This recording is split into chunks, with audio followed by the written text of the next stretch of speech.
I'm the captain, and I'm going to start this documentary by making a few claims that I will back up with undeniable evidence. I've located lands that have been hidden from us, multiple massive landmasses that are beyond our known world, fully chartered, and I have the means to set sail in multiple vessels that I own once I've secured crews, including a second captain. Let me show you what no one else is capable of.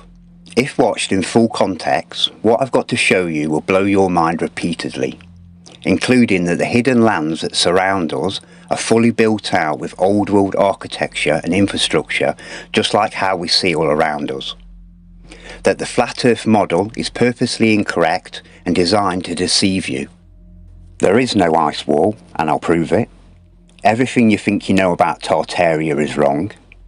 I figured out the entirety of the last great reset of humanity worldwide, and it only ended in 1860. Undeniably proven and fully explaining the mud flood aftermath. Australia and its natives are not what you think they are, and that our entire recent timeline has been fabricated. After decades of personal research down the rabbit hole, dividing truth from shill conspiracy and fantasy, following a spiritual path that's been guided, I've took all the relevant individual research subjects and I've pieced them together. Not just put subjects side by side, but fuse them together.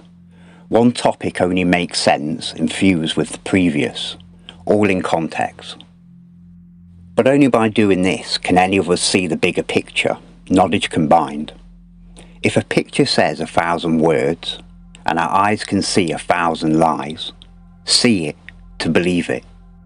This documentary was not created to attempt to wake the soulless non-player characters that surround us. They're not programmed to acknowledge or question the world around them. This documentary is for you, the small amount of truly enlightened human beings in this world. Not to go all Morpheus on you, but you've felt it all of your life. Always been the odd one out. You've always known that something just isn't quite right about this place. You've followed your senses, your intuition, your heart, your common sense, and what your eyes tell you. I'll never tell anybody what to do or think. I can only guide you. But if you are truly enlightened, you're more than capable to think for yourself and resonate with the truth. And for that reason, as I move as quickly as I can from topic to topic to get my main points across and show you your reality, I'll show sufficient evidence to every single claim that I make along the way. Anyways, I've come here to chew bubblegum and kick ass, and I'm all out of bubblegum, so it's time to get your sunglasses on. I decided to severely shorten down this section of my already long and information-packed documentary, wasting 25 minutes of enlightened people's time adding unnecessary proofs of the shape of the lands beneath our feet and the heavens above. This is entry-level knowledge, the basics, but essential knowledge to comprehend your reality. If at this point you still think that Neil deGrasse Tyson is an intelligent man and we live on a globe spinning at 1,000 miles per hour while spinning around the sun at 67,000 miles per hour, while the sun's spinning around the Milky Way at 447,000 miles per hour, while the Milky Way's spinning around some other pseudoscience that they can't even explain. A spinny globe with magical gravity, holding down bendy oceans while my pint of crack and rum goes unaffected. Never mind Great Lakes and Olympic-sized swimming pools. With fake CGI cartoon space, cartoon planets, cartoon stars, cartoon space stations, astronauts in space, cartoon satellites with cringy realities, Elon's shit cartoon car, Freemasons land on a plasma moon with tinfoil spaceships, upside down umbrellas, and embarrassing clip art cartoons from the moon. If at this point during the awakening you still believe all that, either go see the man that's enlightened the most souls in this world, Mr. Eric DeBay, and come back to this presentation once you've got your big boy pants on, or go back to watching funny cat videos, jacking off to midget porn, and discussing 9/11 for another couple of decades. I don't care either way. When it comes to old world architecture, it's evident that these amazing structures were not built by our recent ancestors in our fabricated timeline. Once I'd put together the past world resets, which I'll explain in detail, I was able to distinguish 4 main different timelines of architecture, all separated by one or more worldwide catastrophic events of destruction. I generalise these 4 timelines as the ancient architecture, massive structures made from solid stone, oversized in every way, some severely weathered, eroded, melted, and even destroyed beyond recognition. The second timeline structures, which I'll refer to as old world architecture, and that's practically everything the AI narrative wrote being founded in the 1900s, during a time frame that I'll prove only had 10% or less of the previous world's population, the events that buried this world in mud. The third timeline of architecture won't make any sense until I've explained the past reset, but this is everything that was built by the civilization pre-reset. And again, I will prove to you that the previous timeline civilization did not build the ancient or old world architecture, which are all these rounded type castles, battlement shapes along the tops, mostly battle damaged or falling apart. But don't get these mixed up with the more impressive old world castle type structures, or the ancient star forts that are all over the world. The less skilled pre-reset timeline peoples made much more primitive timber-framed houses, higgledy-piggledy wonky walls, solid, thick-walled, highly thermal, thatched roofs. Like their predecessors, they also built a lot of red brick houses. Not quite as impressive as the old world's timelines buildings, but still very nice solidly built structures. And all of the terrace type houses. And the fourth timeline of architecture is our timeline, which is everything from about 1860 onwards. Ugly, boring, lifeless box skyscrapers, box apartments, box houses, made with temporary, flimsy, cheap materials or steel and glass. Proving that the mainstream narrative has been falsified is easy in supposedly new countries like America, Canada and Australia. Countries that shouldn't have ancient and old world buildings, but they all do. This channel is called My Lunch Break. This channel is dedicated to proving architectural lies and that the AI has written our narrative of history.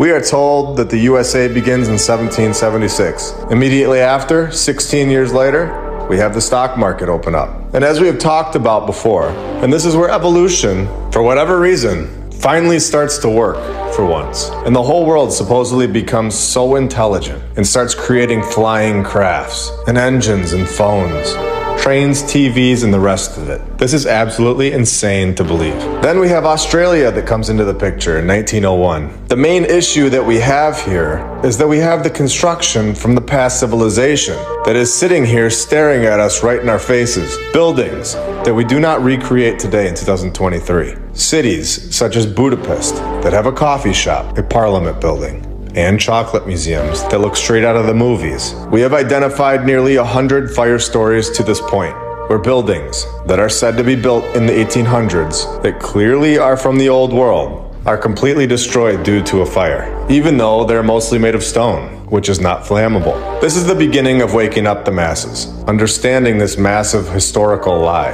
understanding that there was a previous civilization right before us that is no longer here. Where they went or what even took place that removed them from this place is what we want to know. They left all of their structures here for us to see.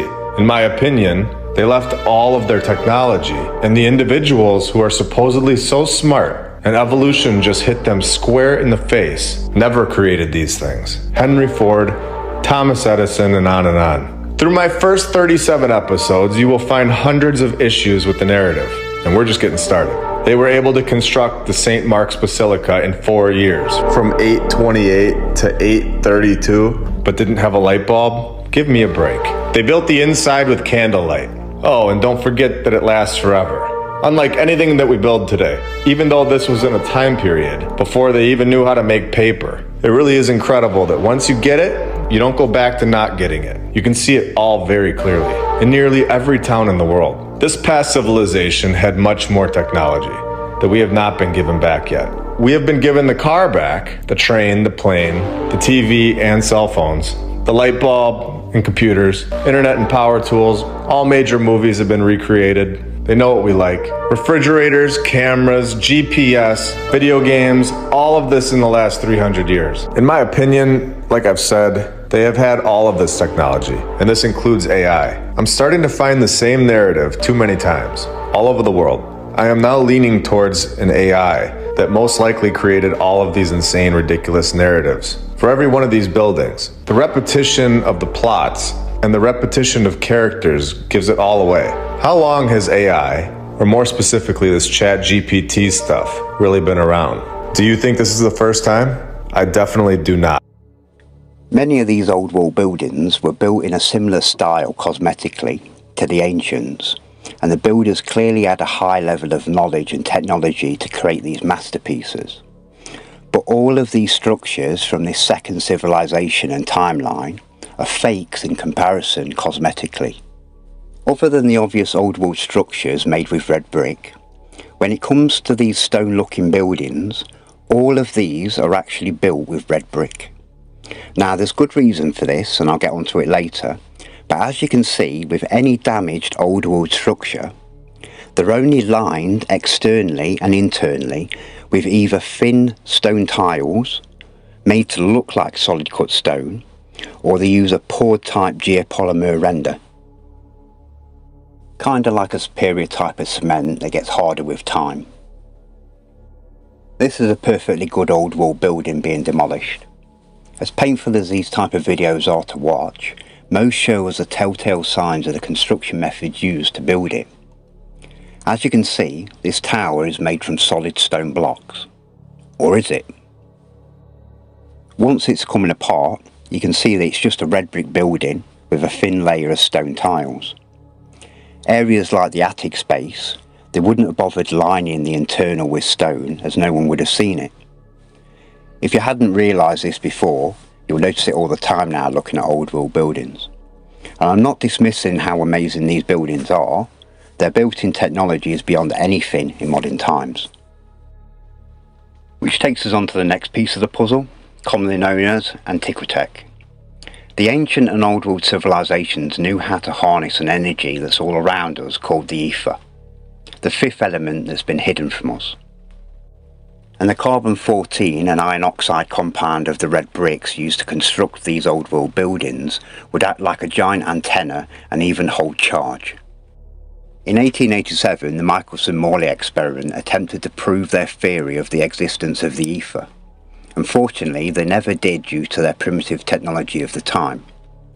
Nearly 100 years later, in 1986, the US Air Force repeated their experiment and proven scientifically that the field of the ether existed. The results were published in a scientific journal called Nature in August 1986, headlined Special Relativity, Nature, Volume 322, page 590. There's no money in it for the cult with free, clean, sustainable energy for the world, so now they just deny the ether's existence. These are not religious symbols. When the cult created their religions to control and divide, they merely adopted these symbols as they were all over the buildings that were delegated as their houses of worship. You'll notice all original Antiquitech had these copper balls and antennas in the shape of the relevant symbols. This is the old world symbol for the ether. A symbol for the ether, collecting ether. This is the old world symbol for Mercury. These copper balls had Mercury inside. Only small amounts were needed, but with a simple magnet combined with a power source like the ether, this vortex would create its own magnetic field.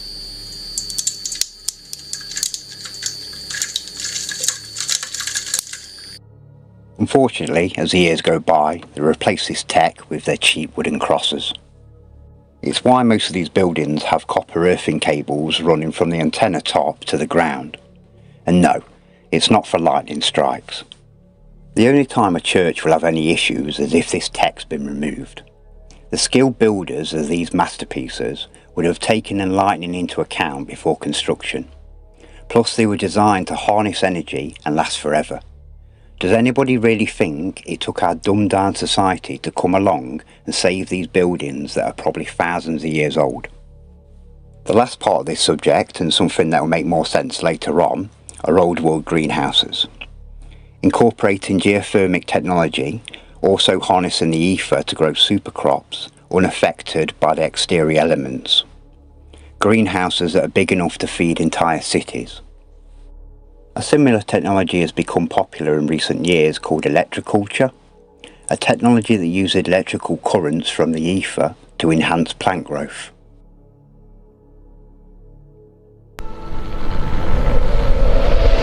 The film you are about to see has no characters.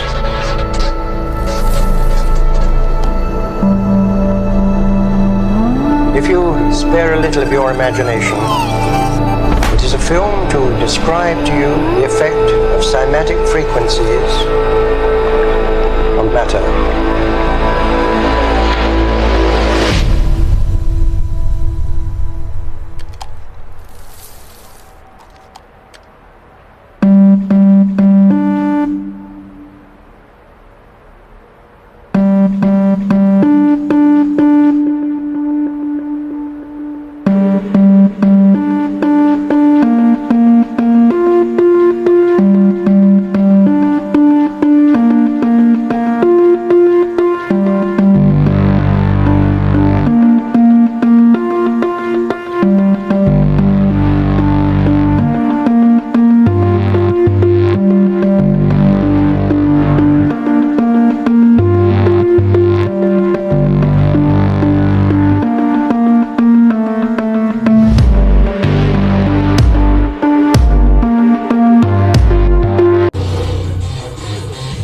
Watch the glass.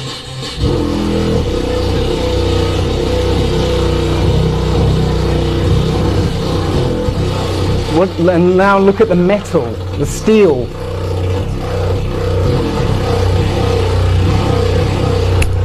Just that's incredible, isn't it?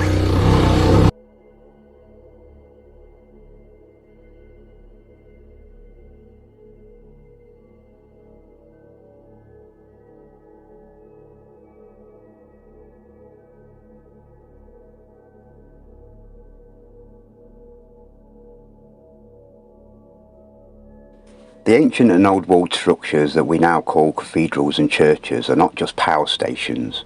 They were like the old world hospitals and GPs, giving out healing frequencies. By applying the same techniques and semantics and testing the frequency of the church bells chiming, they create the same patterns as the magnificent rose windows you'll see all around the structure itself.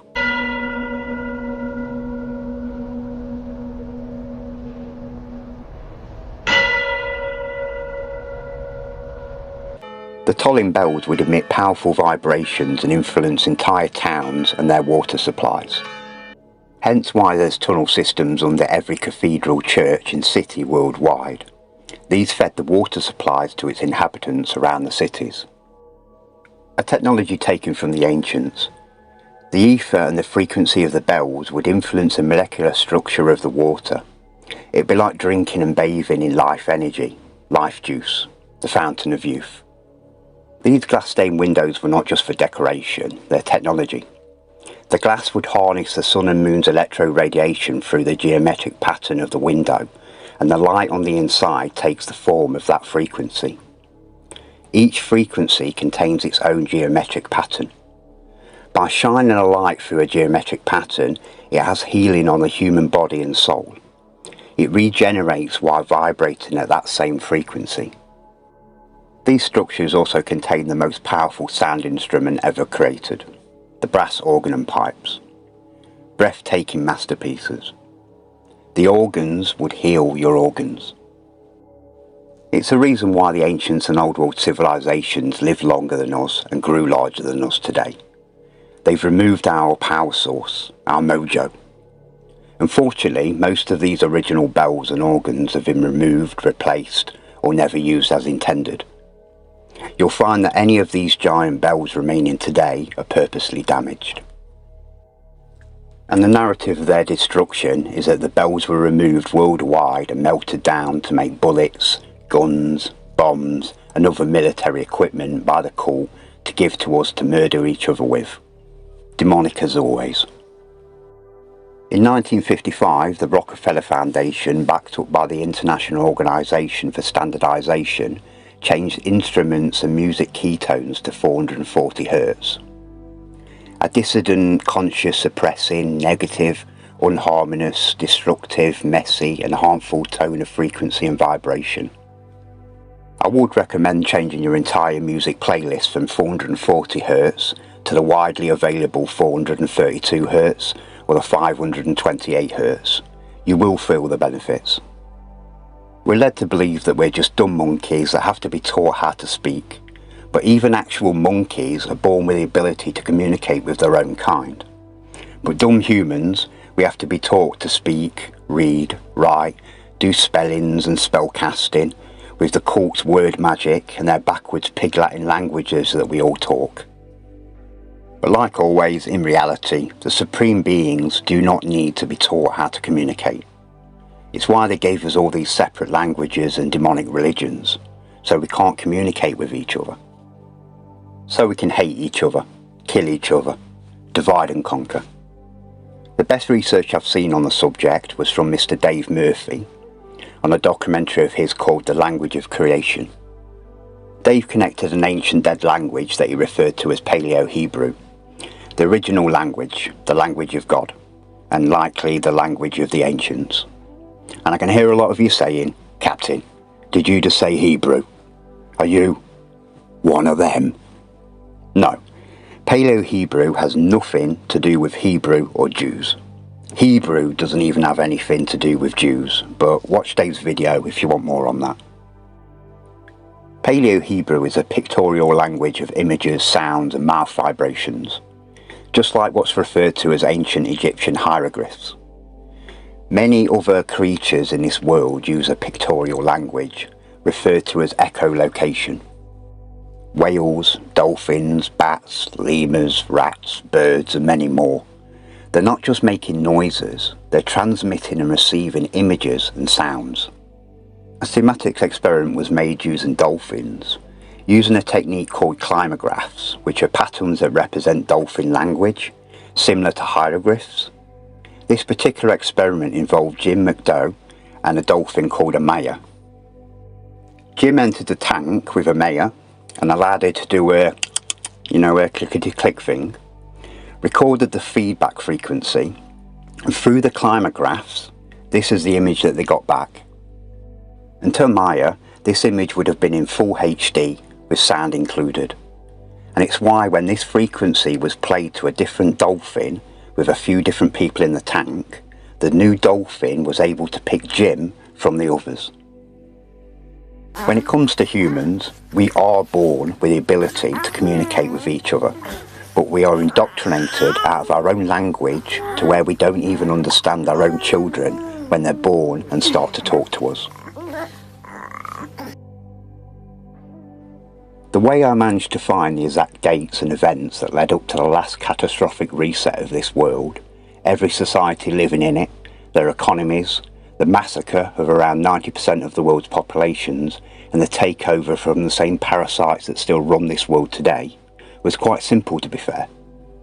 And I'd like to explain how, as this will help you understand my main discoveries later on. I've studied old world cartography for a long time. I'm in my 5th year living on the ocean in my sailing yacht. Navigation, charts and map reading is part of my daily life as a sailor. And I taught bushcraft and survival skills for a decade, including navigation, so I'd class myself as an expert on the matter. While comparing old and new world maps, I noticed a couple of main differences between them. The first was that no old world map shows ice anywhere. Never mind on the North Pole or any ice on the lands that surround our world. But by the 1900s, the 20th century, ice started appearing on world maps.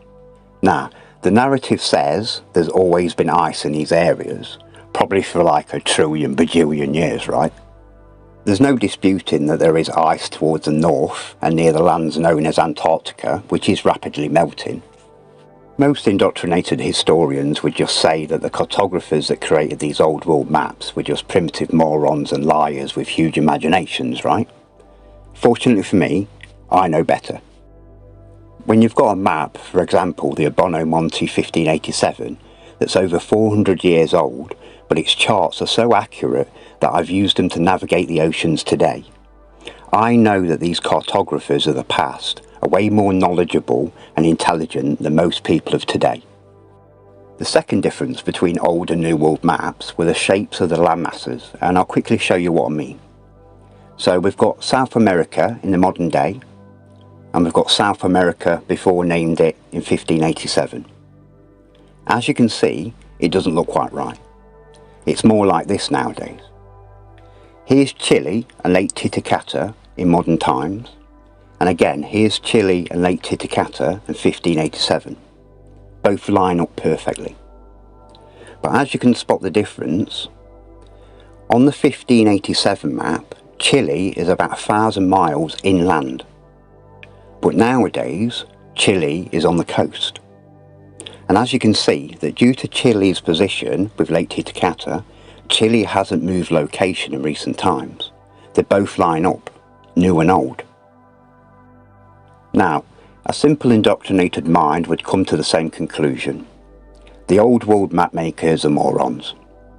I had a more realistic hypothesis. Between 1587 and the modern day, there has been a worldwide catastrophic event of destruction which caused massive earthquakes, tsunamis, floods and the seas to rise. Volcanoes blow in the tops, causing ash clouds that block the sun, causing a worldwide mini ice age. A mass depopulation event where the powers that be took the opportunity for a worldwide takeover and removal of our true timeline of history. And I know what you're thinking, Captain, have you been drinking seawater again? Nothing like that has happened in our recent history. A couple of years later, I needed provable answers, so I opened up a search engine and I asked a simple question. What was the average temperature of the 1700s? The average temperature during the 1700s was notably cooler, as this period was part of the Little Ice Age. The evidence and information surrounding this Little Ice Age is enormous if you ask the correct questions and code words. But for now, it just spat this temperature graph at me. Can you see it? Between the 16 and 1700s, there's a massive spike referred to as the Little Ice Age. Now, don't be fooled by their spelling, their spellcasting. There was nothing little about this Ice Age. The indoctrination tells you that these Ice Age events happen like every 10 or 20,000 years, and they last for thousands of years. But in reality, at least in recent history, these Ice Ages happen about every 400 to 700 years, and they last for about 200 to 300 years. Rinse and repeat, they're like clockwork. The Little Ice Age reached its coldest point during a 70-year period between 1645 and 1715, known as the Maronda Minimum. As you can see, between about 1630 and 1700, the sun was blocked. There's a couple of theories to how this Ice Age occurred, but there's only one which is logical in my opinion. Volcanic eruptions started happening sporadically around the Pacific from about 1611 onwards, causing volcanic dust to rise to the skies. This fallout blocked the sun, in some documented reports from Europe, for an entire year, from one of many eruptions. This, on multiple occasions documented throughout this period of time, caused a decrease of the world's temperature. Three particularly cold intervals, one began around 1650, another about 1770, and the last in 1850, all of which were separated by intervals of slight warming. Massive magnitude earthquakes throughout this time period caused ginormous tsunamis worldwide, added with the extreme weather, high winds and torrential rainfall, added with freezing temperatures, this alone killed hundreds of millions. Now, with the mass amount of documented reports throughout this time period of volcanic activity, catastrophic 8 to 9.6 magnitude earthquakes, which are the highest grade and named great earthquakes that cause catastrophic damage and loss of life over vast areas. Supposedly a rare event, but during this time period I've counted approximately 130 of these rare events. Now, going back to my hypothesis that I wrote years before asking the correct question, tsunamis don't explain worldwide permanent flooding and loss of massive areas of land. So I asked another question. What was the height of sea level in 1700? As you can see, directly related to the Little Ice Age, around 1745, sea level started rising rapidly. Now, do I believe the accuracy and honesty of this graph? No, of course not. But even if this rise of sea level was 10 times this, it wouldn't explain the huge loss of land that's been admitted worldwide. Well, admitted when you know the truth. When you take the multiple reports across the UK and Europe detailing the extreme weather, torrential rain that went on for 200 years, and in some cases reports of it not stopping raining for years on end, non-stop, catastrophic disaster after another, imagine what that would have done to the land beneath their feet, never mind what it would do to crops. But all that waterlogged, flooded land would cause not only for the sea levels to rise, but massive mudslides on land, explaining the aftermath of the mud flood that buried this world, a subject that I'll put together for you shortly. With the reported permanent loss of large areas of land like the Danish, German and Dutch losing huge amounts of their coastlines, another example on the other side of the world, in Jamaica, June the 7th, 1692, a massive 8 magnitude earthquake struck Port Royal, Jamaica, causing the town to sink into the sea, resulting in approximately 5,000 deaths due to the quake and later tsunami.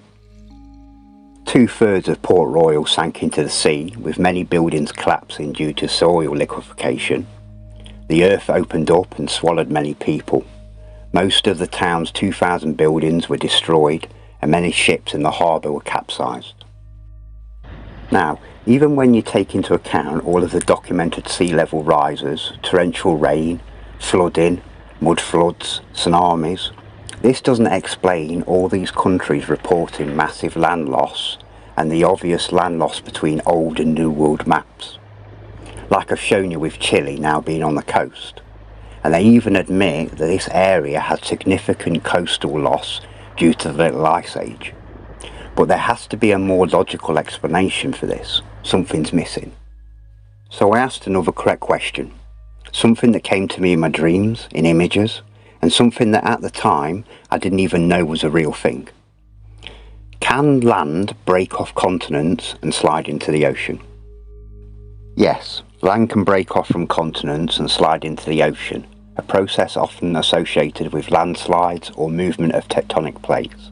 However, this is typically a gradual process rather than a sudden event. Well, tell that to the Jamaicans in 1692 when their city rapidly fell into the ocean within minutes, causing all of the deaths. Continents can break apart much easily than previously suspected. Shocker, right? These findings explain the origins of flat-lying zones, hilarious, of weakness known as the detachment faults developed at depths of 10 to 15 kilometers which were not previously understood. Their conclusion: the volcanic activity during the general crisis of the 17th century played a crucial role in shaping the environmental and social landscapes of the time, contributing to widespread instability and conflict. Now, before I show you some of the absolute sickening, stomach-churning atrocities of the direct results of this Little Ice Age, researching this massacre as extensively as I did made me physically ill for a week afterwards. It was that bad. But before that, I have to explain this last part about the Little Ice Age before the AI bot shills attempt to dismiss any of the facts and truths that I'm telling you. When you go onto the cults-controlled wiki page, it'll attempt to downplay the Little Ice Age, not only by its name, but as it says. The Little Ice Age was a period of regional cooling, particularly pronounced in the North Atlantic region. It was not a true ice age of global extent. What they're saying here is that this was not a worldwide weather event and didn't cause ice to form towards the north or south. But as always, all the evidence is on the contrary. Even the indoctrinated historians refuse this narrative. He, of course, rubbishes the Little Ice Age as episodic, minor, and, quote, largely independent regional climate changes rather than a globally synchronous increased glaciation, end quote. But if glaciers began advancing rapidly in the 14th century around the world and then retreated rapidly starting in the 19th and into the 20th century, it takes a special kind of determination to call it a regional blip. And that sort of resistance to the concept of the Little Ice Age is exactly the kind of denialism we're talking about here. And there's dozens of scientific literature published proving that this was a worldwide weather event and did freeze our, at the time, unfrozen landmasses. Erica J. Hardy's study in the South Pacific with a 420-year history of isotope ratios, measured in samples taken from Australia's Great Barrier Reef. The results of Hendy's extensive study showed that salinity was higher in the mid-1500s through to the middle of the 19th, rather than in the 20th century. This proved that these southern regions' temperature was considerably lower during the time of the Little Ice Age. To have full access in the true horrors and direct consequences of the recent Ice Age, you have to type in a second and secret code name. The General Crisis of Humanity, or the General Crisis of 1700. And again, don't be fooled by its mediocre title. Now, this is not me connecting the Little Ice Age with the General Crisis of Humanity. This is a narrative connecting them, and this time it's not fooling you. It does not want you having this knowledge. These poor souls inherited this world from the ancients and old world civilizations just as we did, and just like your children's children will inherit what's left once our reset is complete. Impact of the Little Ice Age. The Little Ice Age not only caused agricultural failures, but also contributed to a broader social transformation. The stresses of climate change accelerated shifts towards more modern economic systems as traditional feudal structures began to break down under the pressures of the crisis. The general crisis of the 17th century included widespread famine due to failed harvests, particularly exacerbated by the Little Ice Age, which caused severe weather conditions and agricultural shortfalls. This led to significant population declines and social upheaval across various regions, including China and Europe. Unusual cold and lack of rainfall in the summer seasons. Wars and revolutions disrupted over agricultural production. Heavy taxation, difficult to sustain their livelihoods. Many regions experienced significant population losses due to starvation, disease, malnutrition-related illnesses, including the Black Death, which the conditions of the Ice Age only fueled. Food shortages led to revolts and increased crime as desperate populations sought resources. In Paris, France, during the civil strife of 1648 to 1653, there was a succession of 7 years of very heavy rainfall. The population loss there was 1/3 during the summer of 1649. Villages in Paris lost 1/4 of their inhabitants. Nobody could cope with such misery. That's 1/3 of the population of cities like Paris dead after 1 year of famine. Another famine in France between 1693 and 1694 killed 10% of France's entire population. France alone had 111 major famines over a 200-year period during the Little Ice Age. During famines across the UK and Europe, cannibalism was reported as desperate measures for survival, and I've read accounts of this happening worldwide until the late 1800s. Survival cannibalism was not only legalised, but pushed towards it when faced with starvation. Where do you think the phrase eating one's own children comes from? In one account that I read, a dismembered body of a 3-year-old girl was seen. Some parts were boiling in a pot on the fire, while others had apparently been consumed. The girl's mother assured that the child had died of natural reasons. Turn to cannibalism, eating corpses, deliberately killing others, most often children, for consumption. 2 factors put children specifically at risk. They could be more easily snatched and killed than adults, and their flesh was often considered more palatable. People resorted to eating their own children due to starvation. Across Europe, records show that 1 in 4 children died before their first birthday, and half of them didn't even reach the age of 20. I've read stories of mothers taking their children out into frozen forests and leaving them to freeze to death because they couldn't feed them. Malnutrition prevented them from producing milk. Stories of men riding their horses in such freezing conditions that the horse's skin freezes and they're able to slice flesh off the horse's back and eat it while the horse, being so numb, doesn't even feel it, and the wound would freeze within seconds. During this period and other previous resets, the cult loved their paintings, often referred to as the Massacre of Innocents. Paintings worldwide of true events where children are being brutally murdered for consumption. This particular painting was created by a piece of shit called Pierre Bugel, named the Massacre of Innocents. This oil painting was later painted over, but originally it pictured children being dragged from their mother's arms and being murdered upon orders of the king and church. A mother weeping over a dead child, begging for mercy, kicking in people's doors, snatching children, stabbing children, stabbing them with spears. Personally, I think paintings like this should be burnt, but this particular painting is on the dining room wall of Windsor Castle, the home of the King of the United Kingdom. Absolutely disgraceful. Catastrophic population losses worldwide. Food shortages affected both human populations and livestock, resulting in a high mortality rate amongst animals due to the lack of feed and resources. Increased prices for remaining livestock caused social unrest, and this explains why the pre-reset people's timeline were building huge greenhouses. They were protecting their crops from the elements of the Little Ice Age. There's too many events like wars, civil wars, massacres and other horrors that's directly related to the Little Ice Age and the general crisis of humanity to even mention, but here's a list of a few that I personally researched. The general crisis contributed to the conditions that ignited the American Revolution in 1775, but due to the conditioning, most Americans today still believe it was over the English adding a tax on tea. This era was marked by various massacres, civil wars and disputes, with an enormous loss of life.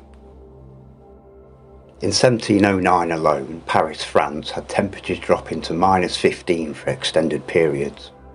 The extreme cold led to famine and hypothermia and caused an estimated 600,000 deaths by the end of 1710. Sea ice surrounded Iceland, trapping its population. Then its volcano Laki blew its top, killing over half its population in a single day. Finland's winter of 1696 to 97 killed 40% of its population in 1 year's famine. Estonia, the same winter, 1696 to 97, killed 50% of its population. Rivers across the world, like the Thames in London, would freeze over with a foot deep of ice and house the Thames Frost Fairs from 1607 to 1814. Now, before I go through the world's death rates during the Little Ice Age and the general crisis of humanity, I want to show you how the AI hides all of this from you, how sneaky it is. I'm going to type into a search engine, the fall of the Ming Dynasty, but you can ask about anything related to the Little Ice Age and you'll find the same deception. I specifically asked about its fall, and as you can read down every link, scrolling for hours and hours, you won't find any mention of the Little Ice Age or the general crisis of humanity, because they don't want you connecting the truth of our past. But let's type in another question. We won't use the word fall, as in the fall of the Ming Dynasty, we'll just type in Ming Dynasty. But this time we'll include the code name, the Little Ice Age. The Little Ice Age significantly impacted the Ming Dynasty and contributed to the dynasty's decline and eventual fall in 1644, the same time period that Tartaria was wiped out and removed from history, something I'll put together for you later. Now, the AI does this because it knows that you know the truth already, so it gives you the second narrative. We've got what I call the mainstream narrative, the usual dog shit taught in schools, the cults indoctrination camps. Then we've got the narrative, what they'll admit to when you already know the truth. Then of course we've got the actual truth, the deep dive that uncovers the true horrors of reality. Another quick example. Ask for the population of China in 1600 and it states a massive population incline. Add the Little Ice Age to the question and it states that there was a massive population decline during exactly the same period. Asking the same question, same search engine, within a minute of each other, and it gives two opposite answers. By 1850, China had lost 95% of its population, but the mainstream would tell you that they went from 150 million to 400 million during the Little Ice Age and general crisis of humanity. This dumbass AI can't fool me. AI is no match compared to an enlightened human brain and heart. On to each country's death rates. No search engine will give you approximate numbers or percentages, but they will tell you, for example, the Ming Dynasty at the time collapsed, causing the deaths of all of their 300 million inhabitants. Being the majority of China at the time, and including all the other accounts of major famines, civil wars and catastrophic destruction of the area and loss of life throughout this period, I can take all of this information that I've consumed on this subject and state a fairly accurate estimate on most countries' population declines that had good record keeping at the time.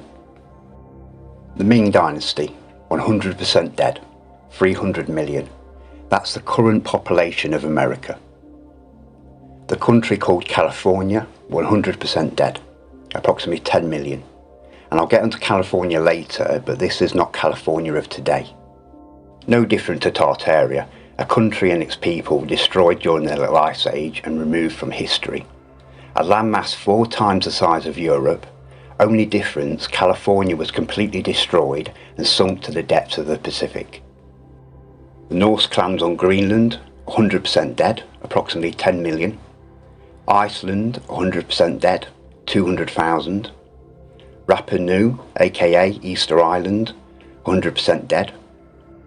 France, 99% dead, and as odd as that may sound, I have good reason, and once you start researching this reset yourselves, you'll know what I mean.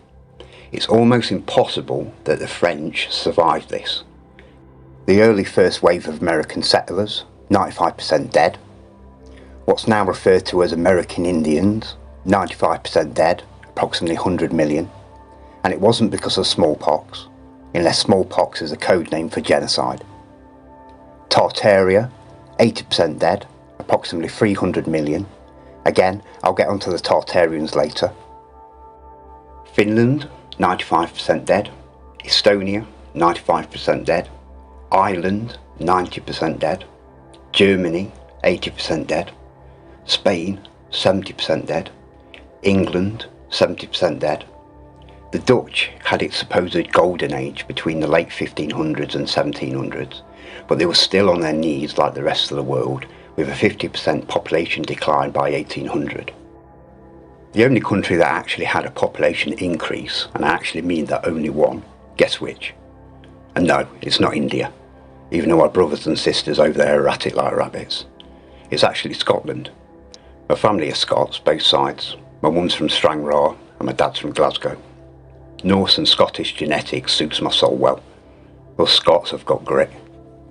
Every nation is turned upside down, leading some great minds to suspect that we are approaching the end of the world. Kinda sounds like nowadays, right? This lot thought Jesus was coming to save them too. Like I said, rinse and repeat.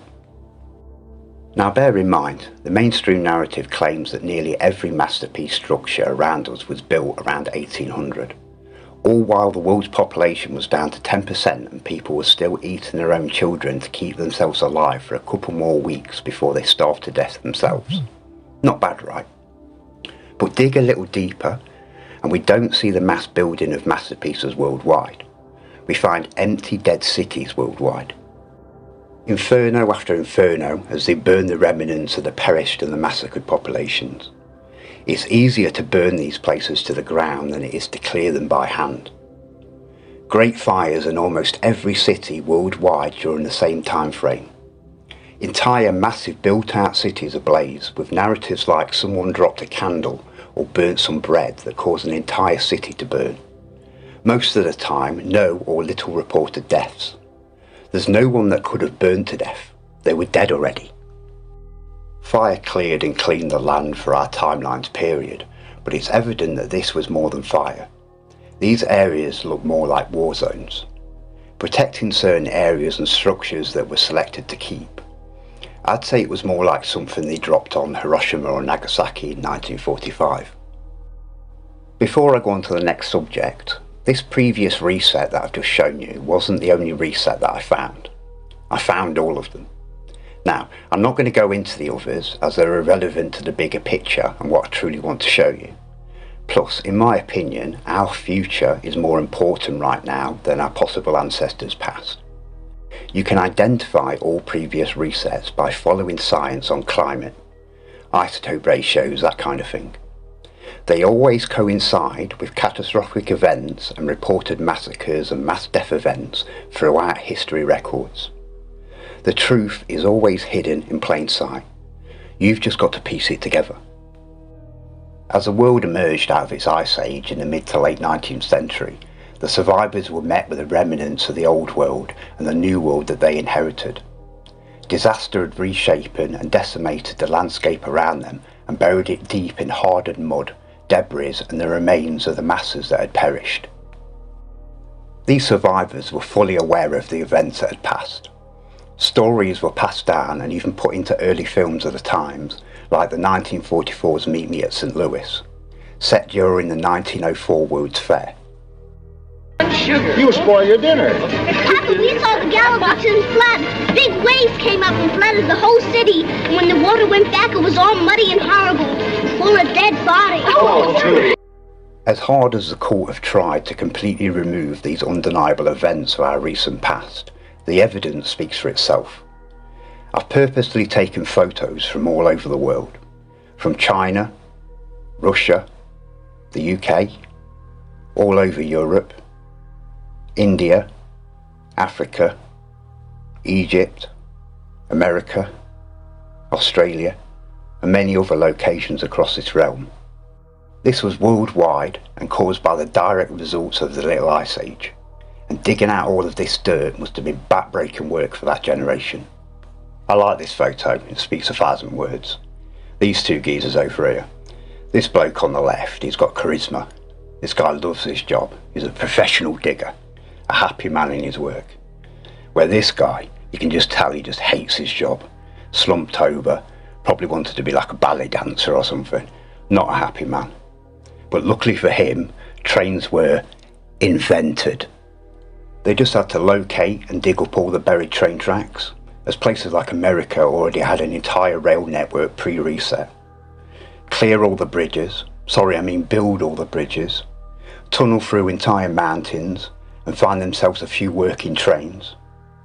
Now trains have been invented, again, they could start loading all that dirt at a lot faster speed. And over the years, our early timelines people started reverse engineering the pre-reset timelines tech, like steam engines and airships.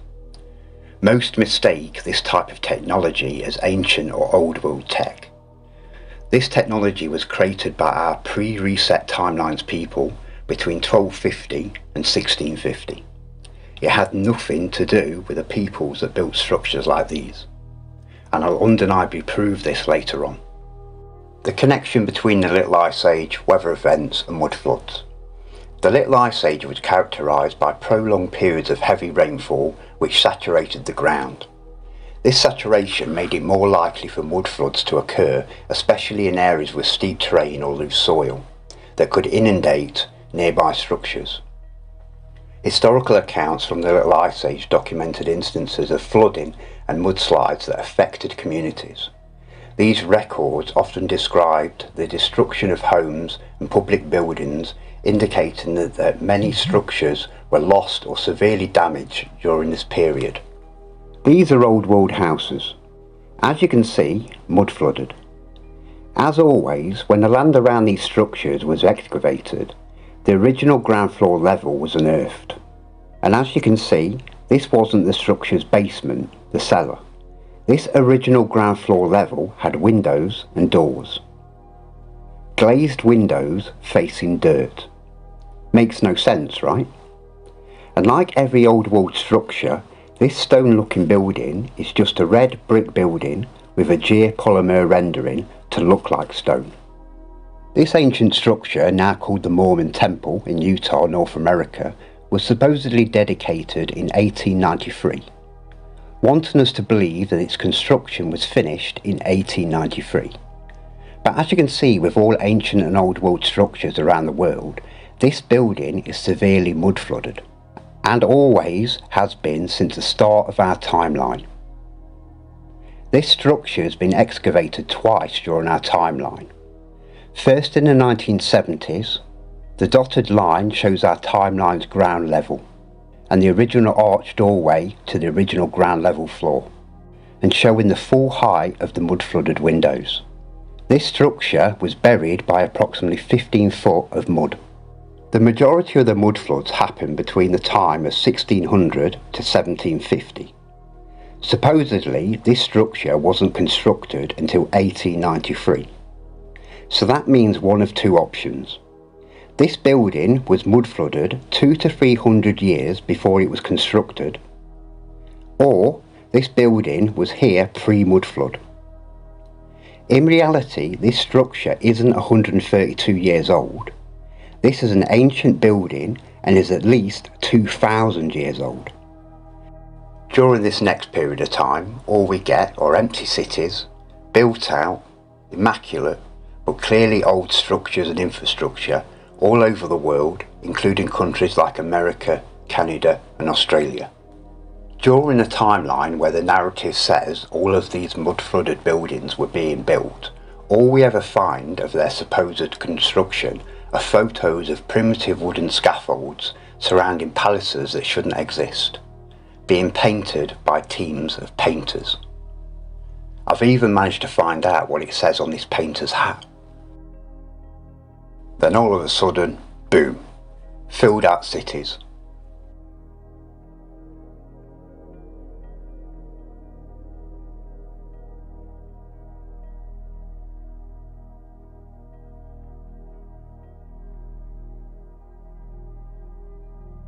After the direct results of the Little Ice Age, the following crisis of humanity and the decimation of the world's population, where did all these people come from? Now, the narrative will say it was just down to the immigration and migration of the British and Europeans. And I'm not saying there wasn't immigration going on at the time, but due to the fate of them early settlers and the harsh climate during the recent Ice Age, Westerners were very apprehensive about immigrating to these new worlds. No matter how many offers and incentives to move there, like all the posters and pamphlets distributed at the time, offering millions of pre-built old world houses, given away for free, and offers of millions of cheap square miles of land that they wouldn't have to pay for up front, free transport across the Atlantic, and set up grants to get living the American dream. We'll dig a wee bit deeper and we get a different repopulation story. While hidden in plain sight, the second narrative will admit a more sinister recent past. Over 540,000 children were distributed to and across America alone, in the community more commonly known as the orphan trains. Now, were these poor children orphaned by the horrors of the previous reset, or was there a more sinister explanation to this? The next part is more of a question on my behalf. The incubator babies. Were these really incubators as we know and use them today? Or was this a period of time between 1860 and 1920 where they were creating humans, genetically modified organisms? And is this where we get all of our soulless non-player characters that surround us? This despicable Jew's name is Martin Arthur Kearney, an apprentice obstetrician who worked under the obstetrician another despicable Jew called Pierre Constant Burdin. After the main repopulation of the world, Kearney, known as the Incubator Doctor, travelled the world's fairs across the world with his freak show circus type attraction of incubator babies boasting real, live human babies on display. This received worldwide attention and press coverage. Now, where was this parasite getting its constant supply of live babies from? My mum loves me with every fibre of her soul, and I was born weighing 10 pounds and looked like a potato. She couldn't even have a cup of tea without me drinking it. So what mother would give over their new or premature baby to a sack of shit like this during a time frame when every country's population had been severely reduced and begging for people to populate them cities? Were these mothers selling their unwanted babies, or were these babies motherless and being created unnaturally? Another topic on this subject, known as the asylums, hundreds if not thousands of these old world buildings were dedicated to being so-called asylums, running between the 17 and the 1800s. The narrative may say that these were lunatic asylums, but do you actually think the hardy, tough survivors of this time, after everything they've been through during the past reset, would care enough about people with mental disorders and supposedly build thousands of stone palaces to help the supposed mentally ill? Bear in mind, these aren't the snowflakes that surround us today. These survivors had grit. The narrative will tell us that these lunatic asylums were more about containing the patients like prisoners rather than treating them. That these prisoners were abused, tortured and raped. So why supposedly build, more like dedicate, these massive amazing palaces to just use them as a prison and abuse the inmates? It makes no sense, right? These were clearly not lunatic asylums, nor were they built in their AI-faked history timeline. All of these structures are wood flooded. Every single supposed asylum that I've looked at. These asylums were either a temporary housing for people immigrating to places like America, possibly housing for children coming in, or even possibly breeding facilities. Of the most bizarre and disturbing topics of this repopulation subject are the mass amounts of symbolic posters and postcards implicating growing and selling babies during the 1890s and 1920s. These are not cute vintage art. France has hundreds of great examples of these, but as you can see, they were posted all over the world, including America. You'll see the word à vendre, and this means for sale. As this one says on the back, dated 1907, sent to the US. Dear Elle, don't you think they are very pretty on the other side? If so, hurry up and order one before they get sold. Love from Agi. This one actually has the children's names written on the individual toddlers. And if we look on the back, the same handwriting. It doesn't sound like a joke, does it? Children were being sold worldwide. And you might think, why would you advertise them like this? Would you rather choose your GMO baby by this picture or something more realistic? A part of our recent history that the mainstream narrative doesn't want you knowing about, as the chances are you may be a descendant of one of these GMO non-player characters. In the 1900s, my dad was an incubator baby in Coney Island. He was on display. They had just invented the incubator. He was. You could literally tell me anything, I'd believe it. No, it's true. Yeah. Ask yourself, what was your great-grandparents' names? Or their parents' names? Probably blank, right? These now called catacombs are under every ancient and old world cathedral and church worldwide. More well known in Paris, but the size of France's catacombs only validates the mass death there. All bones dated during the Little Ice Age. Coincidence, right? After the past reset, these remains were lined in old world tunnels originally built to feed the city's water supplies. Presented in a symbolic, demonic, disrespectful manner, most known catacombs, only small sections are permitted to the public, but they admit to them having hundreds of miles that are restricted. People actually pay to see the bones of the massacred ones.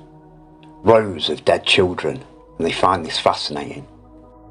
Something I can only explain as trophies of the cult.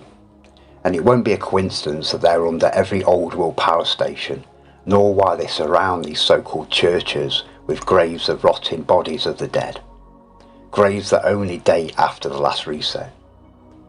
That's all I've got to say on this disgraceful subject. Because the cult's AI knows what I am and knows that I know the truth, it will communicate to me differently to how it would with most. When I ask, why did the cult do this to the people? Why does it reset them? Why does it lie to them? This is my answer.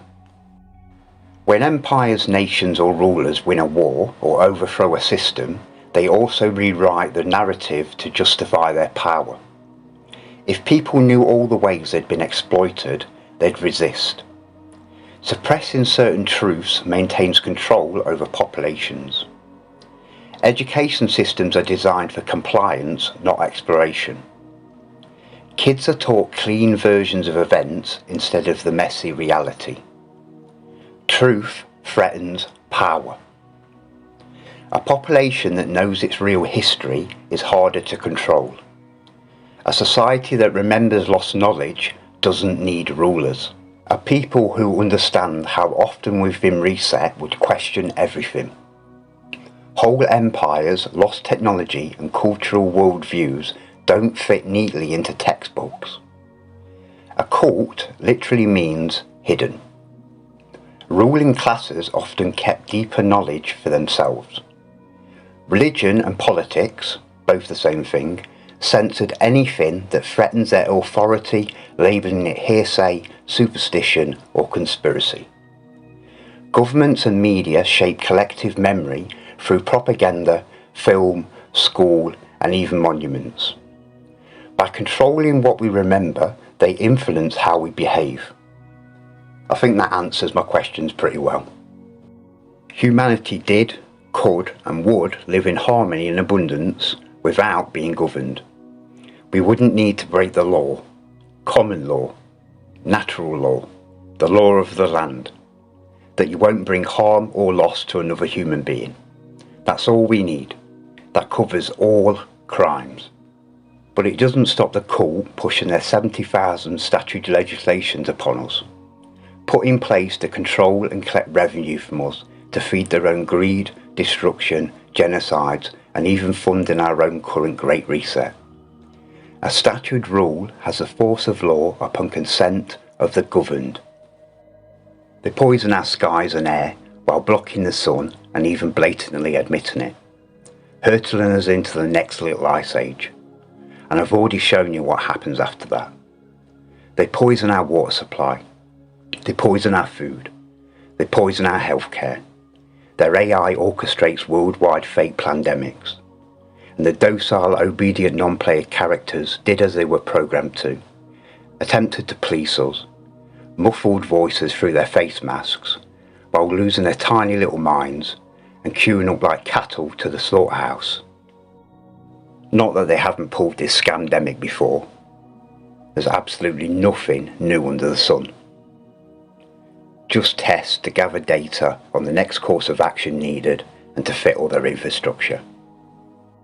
All areas and subjects of the truth movement have been infiltrated by shill deceivers and what I call non-player character truthers.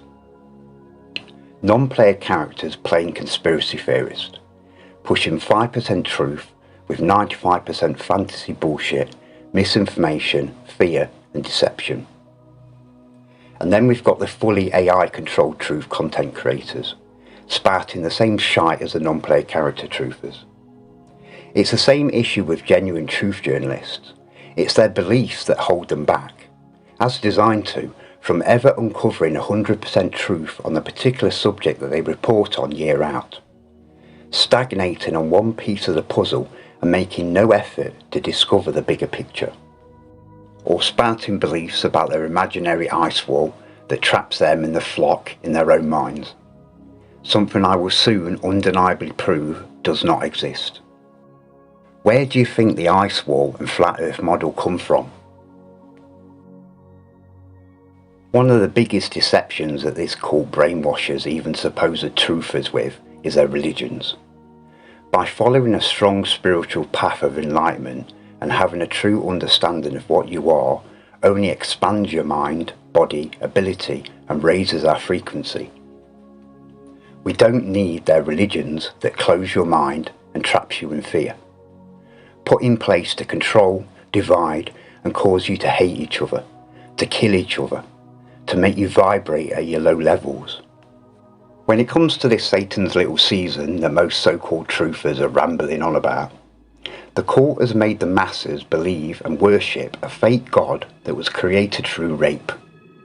And I'm pretty sure it's one of the 10 Commandments and a sin to fuck another man's wife. The backbone of the Christian cult is the 10 Commandments, something all Christians seem to bypass. For example, thou shalt have no other gods before me, your God, and thou shalt have no other saviours but me, your God. But Jesus is your God and your saviour, created through rape, right? And his dad, psychopathic God that massacred this world by flooding it, killing every man, woman and innocent child.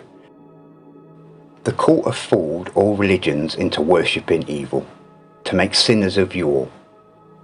Maybe this is why the cult reset and massacre the population so often, collecting the souls of their flock.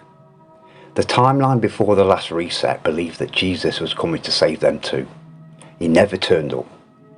If the people are that gullible and unenlightened that they can't see this clear deception, then maybe it is for the best that they sell their souls to Jesus for so-called salvation. I believe in nothing unless I can prove it. That's why they're your beliefs, because you can't. If something is true, you can prove it. We in this world were created, but not by the cults made up false gods written by their dogshit AI. I want to make clear from the start that I have no intention on sailing to the lands recently referred to as Antarctica. But understanding the truth of Antarctica is vital to the understanding of the bigger picture. And this is not it, the flat earth model. Our supposed known world in the middle, a ring of ice referred to as the Antarctic ice wall that wraps around our world and imprisons your minds. The first atlas globe type maps showing ice or an ice wall popped up around 1892 with the likes of the famous and heavily pushed Gleason's map. We now know that all the ice formed that we see rapidly melting today was caused by the Little Ice Age between 1600s and 1850. And later on I'll prove that nowadays Antarctica is the only remaining landmass that still remains partially frozen. The narrative of Antarctica obviously has deceptions, but in reality it's fairly close to its narrative in comparison to the purposely deceitful flat earth model.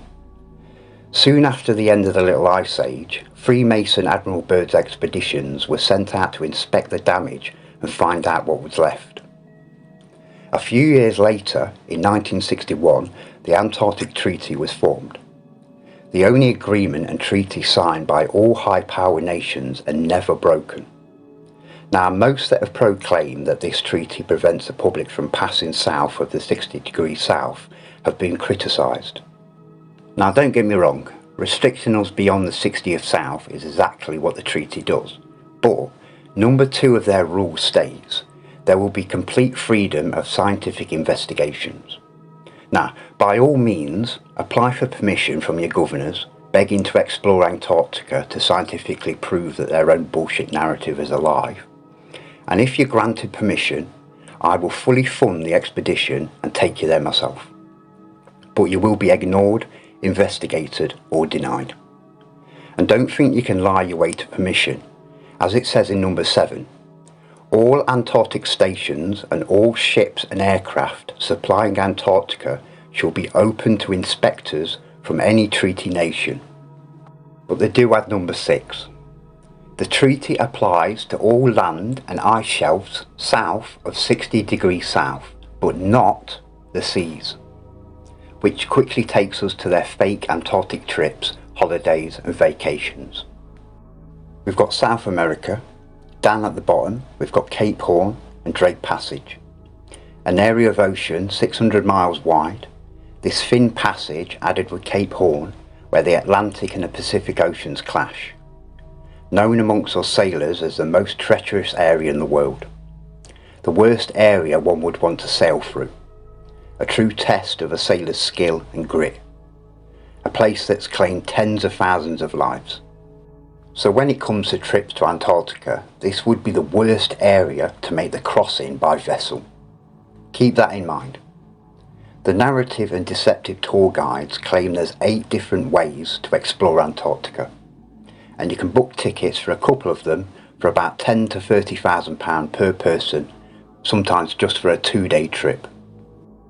Number 1, the classic Western Peninsula voyage. Crossing the Drake's Passage by vessel, even jokes about the unpredictable seas of death. Stopping at the Shetland Islands, King George Islands and Half Moon Islands, none of which are Antarctica, but the flooded Caledonia of Deception Islands. You just can't make this shit up, and we'll get back onto that later. Number 2, cross the Antarctic Circle. This one sounds more promising, right? Only a handful of souls have been further than 66 degrees south. Maybe they'll let you be the 6th, right? Crossing the Drake by vessel again. Most Antarctic cruisers don't actually cross the Antarctic Circle. Shocking, right? A couple of days on a boat around the Western Peninsula, looking from the vessel, of course. Potentially crossing the Antarctic Circle line, meaning you've not crossed it and you won't be. Number 3, Antarctica, South Georgia and the Falkland Islands. Crossing the Drake again. Neither the Falkland Islands or South Georgia Islands are Antarctica. Number 4, the Ross Sea from New Zealand. Only a handful of ships per year head south from New Zealand, so good luck trying to book this fake Antarctic trip. But even if you did, the pristine Snare Islands, the Macquarie Islands, the Campbell Islands and the Auckland Islands are not Antarctica. Number 5, the Weddell Sea and the Eastern Peninsula. Crossing the Drake Passage again. Paulet Island on the tip of the peninsula is not Antarctica. Number 6, fly to Antarctica and onto the pole. A 5-hour flight to what they call the geographic South Pole, what a joke, but they get 3 to 4 hours here. In reality, you're flown to near the peninsula and shown a cheap barbershop pole for a selfie opportunity. Don't bother taking your compass because it won't indicate you're anywhere near the South Pole because you're not. Number 7, the semi-circumnavigation. A vessel from New Zealand across the Drake Passage. Peter First Island, sailing round the Mundan Sea, Ross Sea or Ross Island is not Antarctica. Plus, the Ross Ice Shelf is where all the sheer ice wall photos come from. But in reality, it's just this little bit. Number 8, hilarious, fly over the Drake. Just a plane trip, no landing, enough said. Now, it's time to show you what your world used to look like. Some of you may have seen this before. This is the Abono Monte chart from 1587. One of the largest old world maps at 10 foot by 10 foot. A truly outstanding and accurate chart, but I have no intention using this 400-year-old chart to navigate to the lands that have been hidden from us. Remember earlier, the way I found the past Great Reset, the Little Ice Age and the crisis of humanity was because of this very map. It's no coincidence that it's the least documented old world map amongst supposed truthers. They don't want you looking at this map as you may discover the hundreds of truths and hidden knowledge that I have. But even the cool has to follow the rules of this world. The truth must be there to find, hidden in plain sight. But they do love to turn your world upside down, in every way, even literally. Due to pesky cartographers and historians that retain a soul and minds to think, proving that the currently used Mercator map is completely distorted and inaccurate compared to the slightly more but still deceptive Gauss-Peter projection map, the cult have been forced to roll out their damage control and, as always, slowly adapt a new deceptive narrative. But trying to wrap our world around a globe distorts both of these deceptive maps. There's many good presentations and papers written on this subject. The main part overlooked concerning the Gauss-Peters projection map is that it's meant to be this way up, a reality that I'll explain later on. All genuine maps, new and old, are navigational aids for land, sea and air. Any charts I show are predominantly charts for sea navigation. All real maps include the key to navigate safely the very map itself. If a map does not include this, it's just a pretty picture or fantasy art like this pile of shit that all the non-player character truthers shill out. In modern marine navigation, we use multiple types of technology to travel accurately and as safely as possible. Very few modern civilian sailors can read paper charts and plot a heading. Like with most these days, technology strips their human skills that their ancestors thrived on, making lazy, incompetent and easy to dispose of sheeple. Even though I have chart plotters and other tech aboard like radar, I understand that technology is a lot of the time unreliable.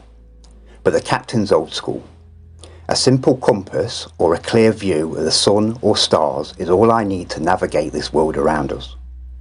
Added with new and old charts, more reliable tech like my autopilot, radar, plus knowing all the sea shanties, I'm in my element. I've translated Monty's 1587 map in its entirety from ancient Italian to English. Now, do I believe that Monty pictured the exterior lands and their coastlines in perfect detail? No. Not only have these lands been decimated during the Little Ice Age, but you'll see these lands were relatively unknown in Monty's timeline, the people pre-reset to us. This was the edge of the known world in this time frame.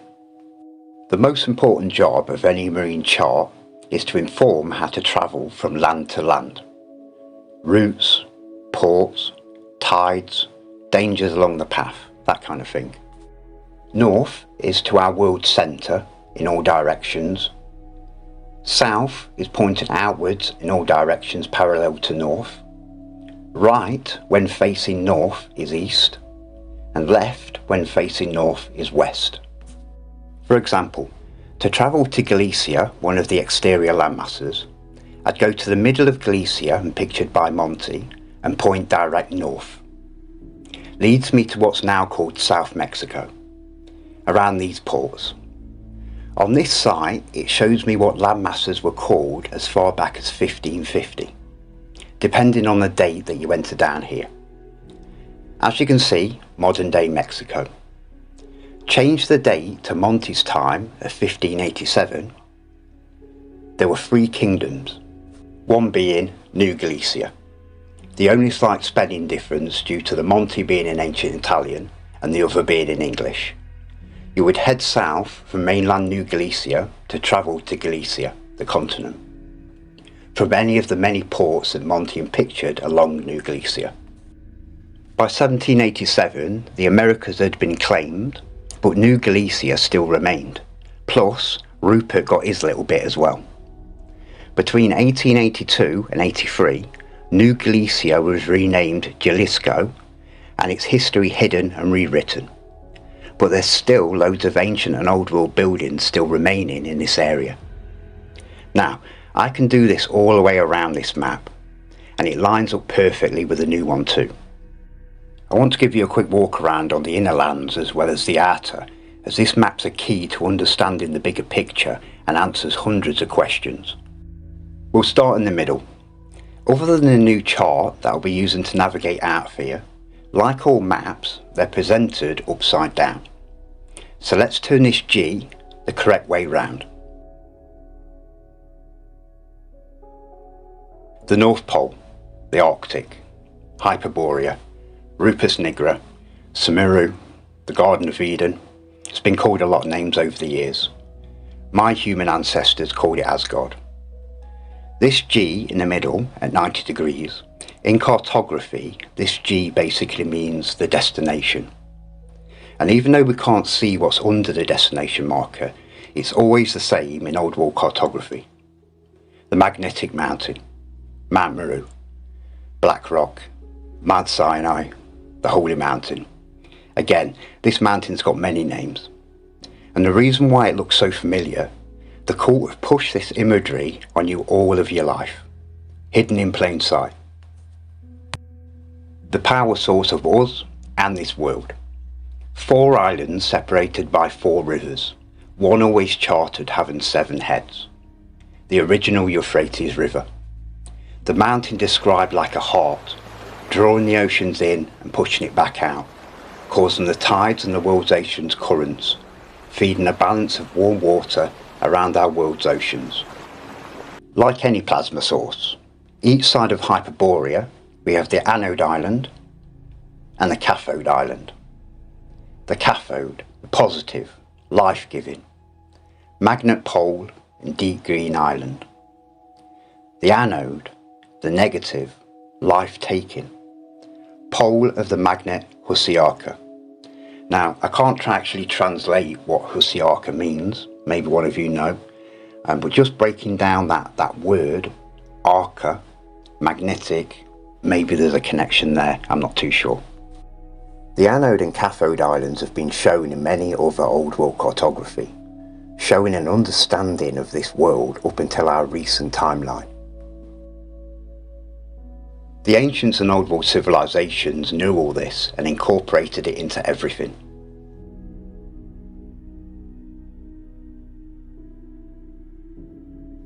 Now, down onto the North Sea, towards the Atlantic, we've got Greenland and Iceland, Friesland and Hiltland, two more countries sunken during the Little Ice Age around 1783 and removed from the AI's history. We've got the UK, Scotia, Scotland, Aberdeen, and we've got Elgin, Glasgow. Over to Ireland, you can clearly see Dublin, Ingal, England, Lincolnia, Lincoln, Londra, London. Over to France, we've got Paris, somewhere I'm soon sailing with my son, St Michael's Mount, a stunning ancient island city off the coast of Normandy, Le Merville Abbey, which sits on top of the mount about 300 foot above sea level. I love gems like this that survived the Little Ice Age events. Onto the Mediterranean, we've got Spain, Italy, the Pisa Tower, possibly before the mudslides during the Little Ice Age gave it its lean, Egypt, the pyramids. Cairo is one of the largest cities pictured on the Monty map. Going over the Atlantic, remember this is 1587, so Canada only had Canadian provinces at this time, but fully built out with the ancient and old world infrastructure that we see there today. Take note of the griffin, that'll make more sense later. The translation was a little off on this one, but it basically says something along the lines of, here are griffins with 4 feet like eagles, and I'm pretty certain it says something about large crabs. But the other translations in Canada came through perfect. When these villagers were discovered, they found very large, almost giant men and women, and they escorted the convoys chained, beardless and naked, genocided and enslaved like all natives. Down the east coast of what's now North America, we've got Florida. Florida was discovered in the year 1522, about Easter, the day on which it was discovered. Now, it says discovered twice. Discovered only 65 years before this map was created. So shows how little this timeline knew before they were reset themselves. And it wasn't the so-called American Indians building these cities and living here, as I'll prove shortly. Down to Mexico. At the time, Mexico was just a city, not a country. And Monty pictures this city perfectly. Before its complete destruction during the Little Ice Age, Mexico was the largest city and capital of the Aztec Empire. The Aztecs were not the primitive savages that the mainstream pushes. Towards their end, sure, they had become more savage and started sacrificing people to their weather gods, but only due to the direct results of the Little Ice Age. But at the same time, the Satanic Church were burning hundreds of thousands of women due to thinking that they were witches and using their witchcraft to create the bad weather. Sometimes the woman's entire family and children were burned at the stake. So were these Aztecs any more stupidly despicable as the rest of the so-called civilized Christian world at the time? But once the sea ice melted, the Aztecs were given their Christian genocide and colonised immediately. Over to the west coast of America. Anyone that knows their geography knows this looks odd. This well-known and documented country called California was amongst the largest land to be lost during the catastrophic destruction of this area during the Little Ice Age. And as you can see, we've got modern-day California where it is today. And just up, we've got San Francisco as expected, with active volcanoes that blow about 20 years later. This entire area, 4 times the size of Europe, first flooded into its own continent, then snapped off into the ocean around 1630. It's where Americans get their myths that one day California will snap off and sink into the Pacific Ocean. It's not that modern California will fall into the ocean, it's that California, the country, did fall into the ocean. It's like Chinese whispers from your ancestors. And bear in mind that the mainstream narrative says that San Francisco was found in 1776 and named in 1847. But here it is, in 1587, named San Francisco 300 years before the fake mainstream narrative supposedly even named it. Just like I've been showing you, to navigate to the country of California, you would travel south from mainland California. This line indicates south. Straight south from mainland California to the port of California in the country of California. Just like from mainland New Galicia to the outer continent of Galicia. The country of California and its inhabitants perished around 1630 to 1700 when California nosedived into the Pacific. Another country and people removed from history, just like Tartaria, Friesland and Hilland. Quickly going on to South America, going back to what I was showing you earlier with the massive land loss in this area, as you can see with my rough outline of what's left today. Like I said, once you know the truth and use the correct code words, the narrative admits this land loss throughout this realm. During the Little Ice Age, which lasted from around the 16th to the 19th century, South America experienced notable environmental changes, particularly affecting its coastal regions. These changes influenced both flooding events and coastal loss. These flooding events often resulted from both heavy rainfall and rapid melting of glaciers. In particular, the Patagonian coastline and parts of northern Chile faced erosion. Estimates indicate that during the Little Ice Age, approximately 216,000 square miles were lost in South America. These areas right here. This area is now Patagonia, previously named Regione di Giganti, Land of the Giants.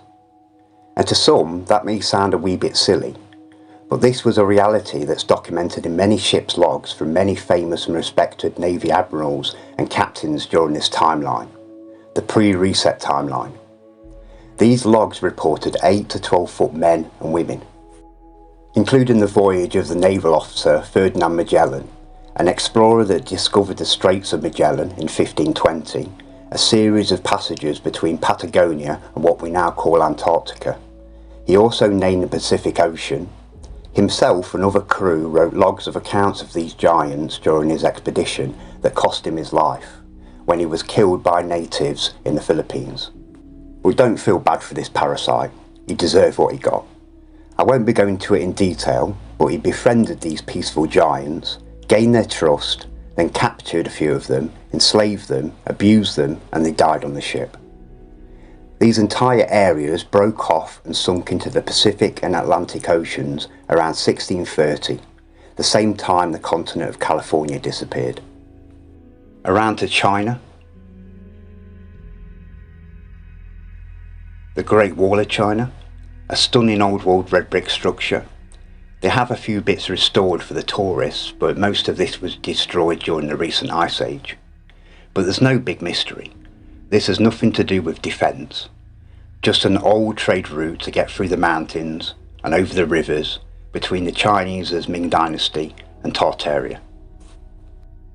Even more amazing than Mexico City, this is a giant island city called Quimincia, the biggest star fort I've ever seen. with 5 other island star forts around it. Probably thinking fantasy, right? No. Known as the City of Heaven, being the most splendid city in the world. Notice the 3 bridges? I told you, Monty's the man. This map was amazingly accurate for 1587. As you can see, a huge star fort. Unfortunately, this city, everything around it, including its inhabitants, were wiped out during the direct results of the Little Ice Age. Now, people really need to stop calling everything old Tartarian. When you know the truth, you'll see how ridiculous it is. It's the cult shilling their misinformation and confusion. The cult have gone on shilling overdrive to make most of you think that the Tartarians made everything old world. They've made you believe the least likely race of people and country to have made everything are in fact the very people that did.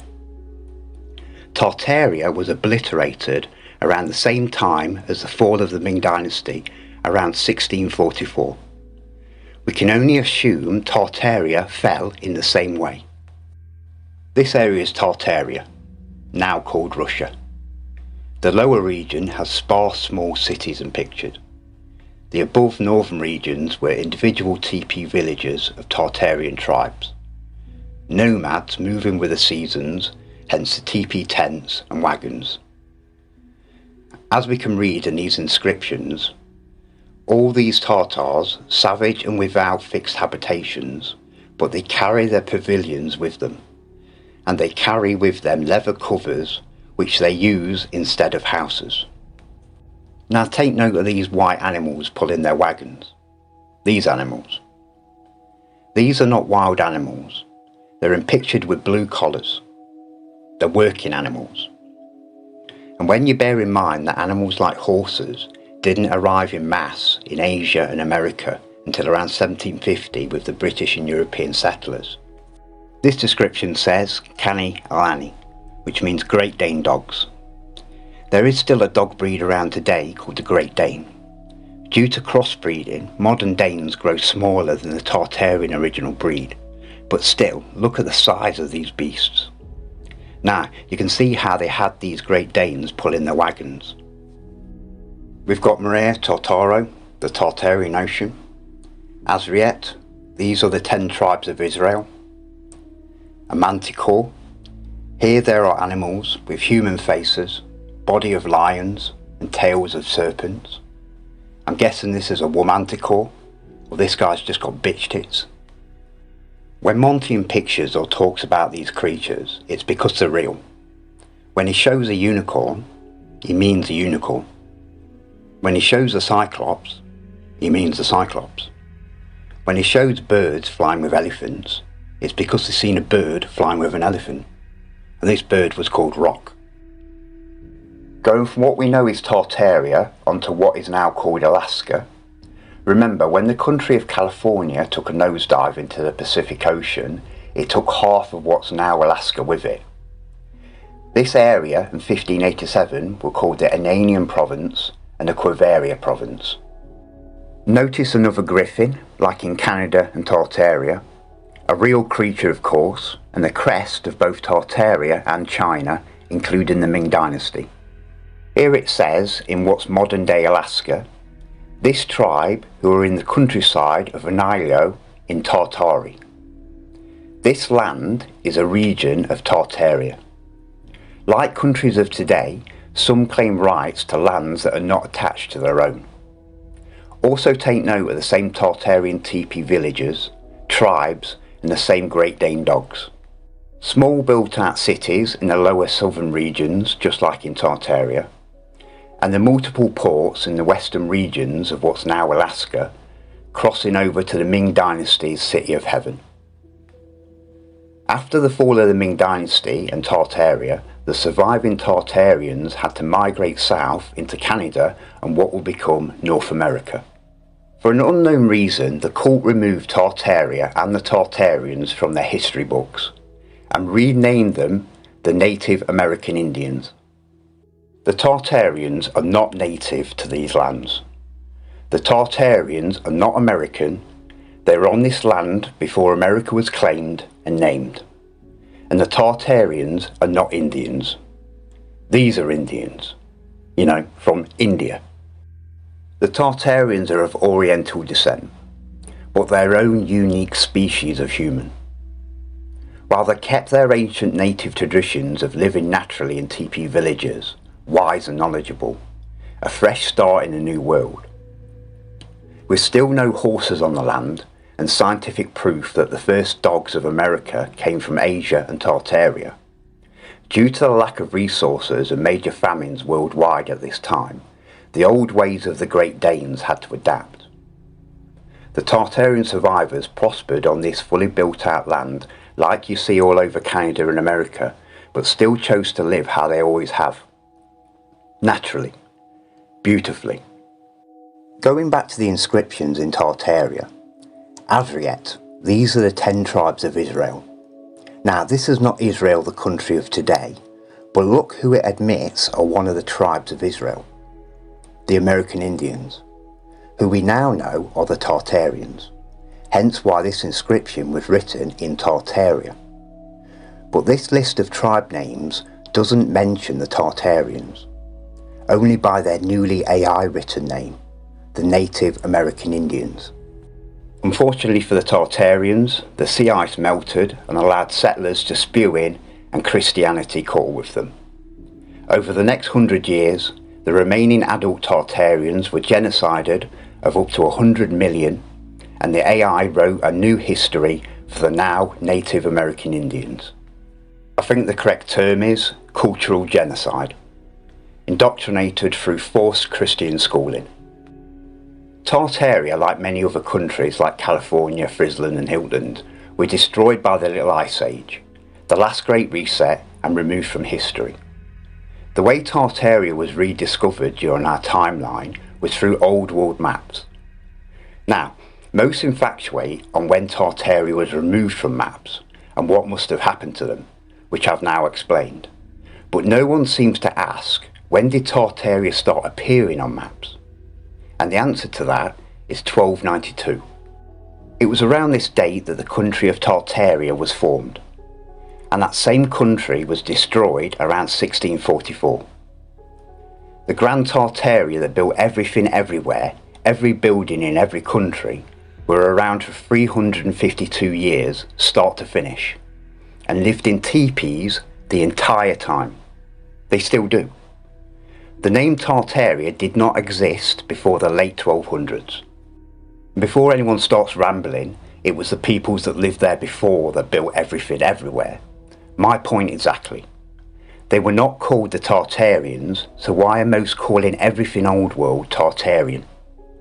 The country that inhabited this land before it was called Tartaria in 1292 was called Kievan Rus, and before that this country was called Srifia.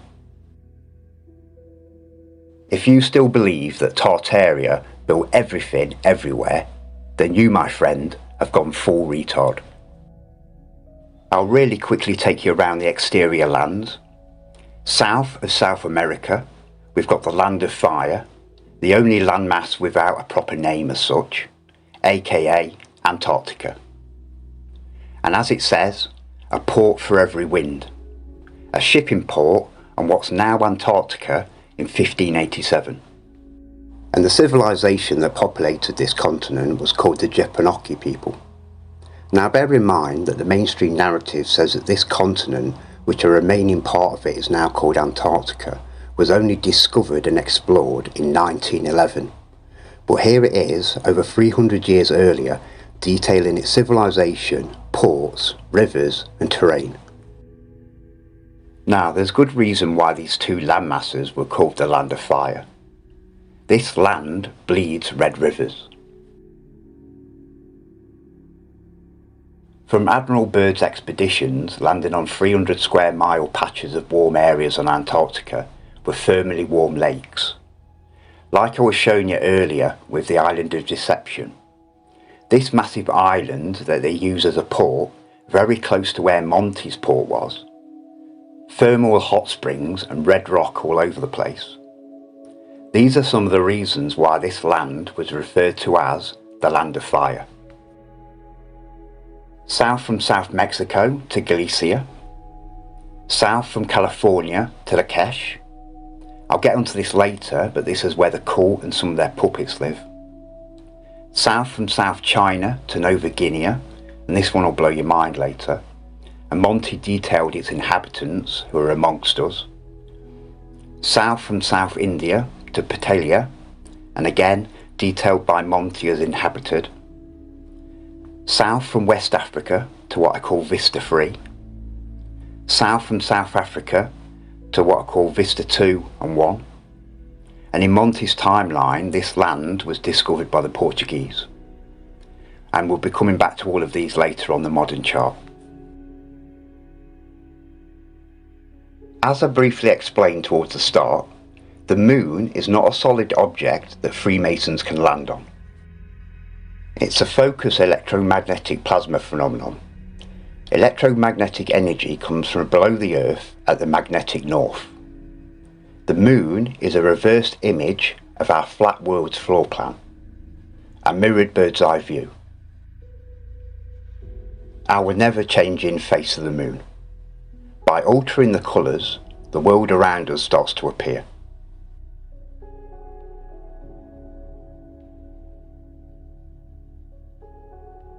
And I'll refer to this as the political map. It will help you get your head around it a bit better.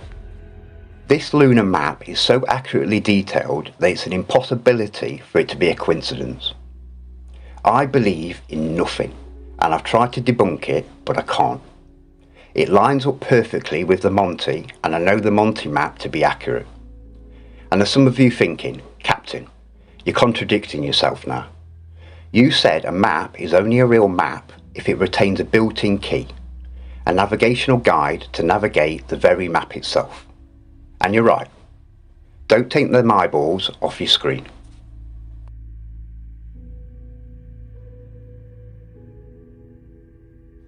Perfection. There's the key. The Monty chart is amazingly accurate for its day. The lunar chart is amazingly accurate today. Before I get stuck in, I want to thank Vibes of the Cosmos for his years of research on this subject. His work's outstanding, and with respect to Vibes and every other genuine truth journalist, unfortunately, like most researchers, they make mistakes and sometimes don't comprehend the bigger picture and allow themselves to be blindsided with beliefs pushed upon them. So like with all these subjects I've touched on during this presentation, I've corrected, connected and finished Vibes of the Cosmos' work on this particular subject. Vibes has got the locations of the exterior lands in the incorrect areas geographically, in the wrong order and even missing in his seemingly unfinished work. These mistakes were for 3 reasons. 1. Vibes doesn't understand the destruction of the recent Little Ice Age between the 1587 Monty map and modern maps and the severe amount of land lost. 2. Vibes is not an expert in cartography specialising in Old World cartography and particularly the Abono Monty 1587. 3. Vibes is not a sailor nor truly understands marine navigation, chart plotting or astronavigation. Vibes mistakenly labelled this landmass as Nova Guinea, but this is actually the Kesh. What I've outlined here was Nova Guinea's original location before the destruction of the Little Ice Age, and everything inside this line was part of Nova Guinea. And here are the rest. As you can see, this includes Australia and New Zealand, amongst other surrounding islands like Fuji.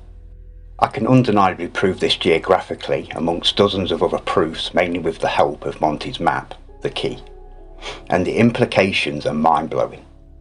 Australia is full of old world and even ancient architecture predating the recent reset and the Little Ice Age, meaning there was built up architecture and infrastructure not only in our known world but even in the outer lands that surround us. The mainstream tells us that Australia was discovered by James Cook in 1770 and named Australia around 1825. And every old world building there was founded after. And as you can see on the Monty map, Australia's massive landmass is missing in the highly detailed area that Australia should be in geographically. There's only one country missing on the entire Monty map. Guess which one? Yep, Australia. But in reality, Monty didn't miss Australia out. It's right in front of you.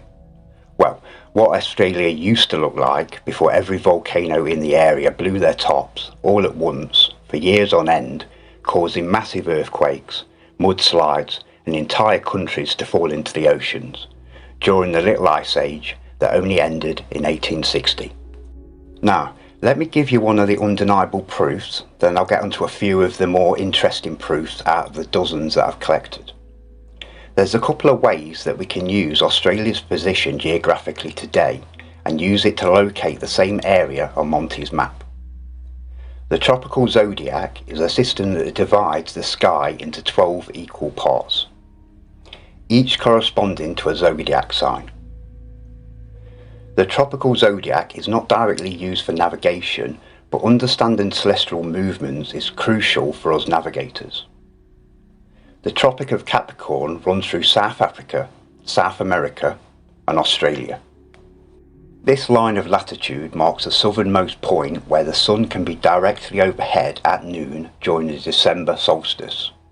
The Tropic of Capricorn runs through the southern part of South Africa, just like on the Monty map, and runs through the central part of South America, as on the Monty, and lastly runs through Australia's central region. As I follow the Tropic of Capricorn into the area where Australia now geographically sits, there's only this section of land that Capricorn runs through, showing the location of Australia on the Monty map. And guess what landmass we're on? Yep, Nova Guinea. Lines up perfectly, and Australia geographically sits right here. New Guinea just under the equator line, and the Indonesian islands all line up geographically to Australia's position too. Using Borneo as a reference, as its name hasn't changed since its 1587 map, and Borneo today, we've got Malaysia, Singapore, Java, which has took a serious hit since 1587, the Swahili's, New Zealand plus surrounding islands were also part of Nova Guinea. Pre-Little Ice Age and the destruction that came with it, Papua New Guinea was known as the Glio Kingdom, but we still see remnants of the old city names like Papua New Guinea. The narrative says the Spanish were the first to name it after the reset, Nueva Guinea. Nueva Guinea, Nova Guinea. Clearly named after the country and outer ring landmass that had just been renamed Australia. The documented civilization in Nova Guinea was called the Kingdom of Brasilia. Australia, Brasilia. Sounds similar, but it gets weirder. The oceans on Monty's map behind the ring of continents were titled, behind Nova Guinea, now Australia, Oceano Austral Giatico.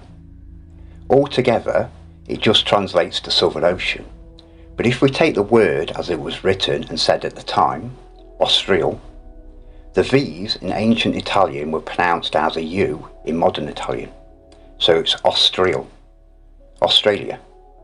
Now, is it a coincidence that the newly named Australia can be made up from the same name of its previous kingdom, Brasilia, and its ocean, Austral? Plus, when you add Nueva Guinea, Nova Guinea, New Guinea, that's the old country, its kingdom, and ocean's name hidden inside the new names. Obviously not a coincidence, as I've already proven this is Australia geographically. Discovered in 1770, my hairy Scottish arse was it. I could keep doing this with the name links, but I want to show you the people of the Kingdom of Brasilia. There's multiple descriptions of the inhabitants of Nova Guinea on Monty's map. The photos I'm showing are of the now called Australian Aboriginals, New Zealand Maoris and the New Guinean peoples. These peoples are of the same race just different tribes and separated by the destruction of the Little Ice Age. In these countries which are not yet well known, men go naked and among them. The oldest perform the office of kings, who however govern in the manner of a republic, seeing in all manner of a barbarian, without any policy in this. The inhabitants of this country do not want the trade of strangers, or their friendship, and this is forbidden by their kings, under the greatest pains and a gift for idlers, meaning come ashore and we'll kill you and eat you. During any of the expeditions, if I anchor up offshore and this lot come running down the beach, or this guy pops out of his house with his dear old mum, I'm out of there. The last thing I wanted to mention before we move on is the weird unique animals and critters shown on Monty's map of Nova Guinea. Now don't get me wrong, there's unusual critters all over Monty's exterior lands, but Australia is often regarded as the land of unique wildlife and having the most extraordinary and rare species on Earth. Let's have a quick look at what happened to the survivors of the Brasilia Kingdom after the Little Ice Age and British and Europeans founded it once more, blessing its natives with their Christianity. 95% of the native Nova Guinean people were genocided, raped and enslaved during massacres that sickened me during my proof gathering for this documentary, and I won't be repeating any of it. What I found pained my body and soul. Especially this Jumanji looking piece of shit. If there's a jaw I'd like to break, it's his. I'd like to see him smirk then. Evil bastard. And where did they take them? Probably to dig out all the mud flood in North America, then dig their own graves. The most mind-blowing thing about Nova Guinea, what we now know is Australia and New Zealand, is this outer ring landmass that's meant to be part of the great imaginary ice wall had fully built out cities and infrastructure pre-reset, pre the Little Ice Age. The same infrastructure we see all over Australia today. And as this part of the ring of land around us was built out and was inhabited by its builders in the past, it's only logical to expect all of these land masses to be built out with infrastructure. I've known this for a while and it still blows my mind to think about the possibilities. Let me show you how they hide these lands from you. These are the marine traffic paths. These are the flight paths. These lands are hidden to us on their modern distorted maps, but visible on the lunar chart, Monty map plus other old world maps. As you can see, both marine and flight traffic misses these hidden lands with perfection, and gives more accurate flight plan times than their own distorted map and their flat earth fake map. Back down to Antarctica. This is what Antarctica is, this tiny little turd. A small island off South America. Like I said, close to its mainstream narrative, but the main lie is its size. It's not continent number 7, it's a small island, a remnant of the Land of Fire. That dot right there, that's the Ross Ice Shelf, also known as the Ice Wall. Scary, right? How are we going to get over it? How are we going to get around it? We must be trapped. In your minds, maybe. You've been brainwashed into believing in an ice wall with zero evidence of its existence whatsoever. When millions of people woke up to the realisation that we don't live on a globe, the cult knew that our next step was to go look for ourselves. So they conditioned everyone to believe in their ice wall that traps you in your mind like their globe used to. It's really sad to see how effective their deception was.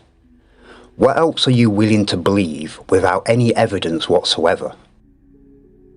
These islands are also part of the Land of Fire, but these are hidden on the cult's modern maps. The second landmass on Monty's map was completely destroyed with no remnants left on the lunar map. Once our current and coming ice age are complete, there'll be nothing left down here. Galicia was decimated too. On the lunar map there's a faint line in between these landmasses. I wish I could give you more than my scribbles over Vibes' map, but I'm not a very technical man. If you do have the technical skills to create a similar type map like Vibes' map, but with my corrections to it, obviously I'd pay you for your services, please get in touch. So Galicia is about the same size as Canada, America and Mexico combined. Look at the size of Lakesh. The fact that they give us Australia but not this and go to the extreme lengths to hide it from us, I'm guessing this is a landmass that the cult inhabit for themselves. I've collected a dozen clues and hints that this is the case, like this photo from inside Air Force One, JFK's presidential plane. Notice the map on the wall, and no, that's not Australia, that's Lakesh. It's highlighted in lots of old world cartography. Lakesh has good weather, easy and quick to access, plus this continent didn't see much destruction during the Little Ice Age. We've already been quickly over Nova Guinea, aka Australia, New Zealand and surrounding islands, but still, look at all this land south of Australia. Onto Tartaria. This was completely missing off Vibe's map locations. The creepy thing is, in 1587 this continent was inhabited by a civilization of people described in Monty's map. And bear in mind he was correct about the Nova Guinea people, so chances are he's right about the Tartaria peoples too. Less known, but this is what I've got. In these countries it's not allowed for foreigners to live there, and everyone goes naked, so we're seeing a trend, and is very white. Very white to me sounds odd, coming from white Caucasians. During my research I did find a fair few photos of New Guinean people painting themselves white, and they did this to scare off peoples and other tribes. Or maybe they were just pale skinned. On to what I call Vista 3. Remember on the Monty, all three of these continents were called Vista or Land of Vista, implying that there's some type of connection that I've never been able to connect. Maybe one of you can. But look at the size of this landmass. We could fit 3 of our world's land combined into this area. It's gigantic.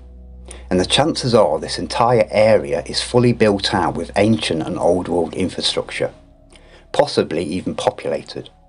We've got Vista 2, a series of lands twice the size of Europe. Again, I bet this land is fully built out.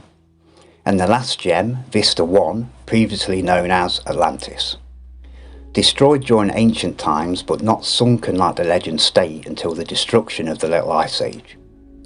Obviously Vibes also figured out that Atlantis was down here, but like most on his layout, Vibes mistakenly classed Vista 2 as Atlantis. Most that search for Atlantis are taken way off the mark with fantasy. Like in any research, stick to the facts and you'll always get to the truth. Use logic. Atlantis, Atlantean, Atlantic Ocean. Now, quickly going back to the different timelines of architecture.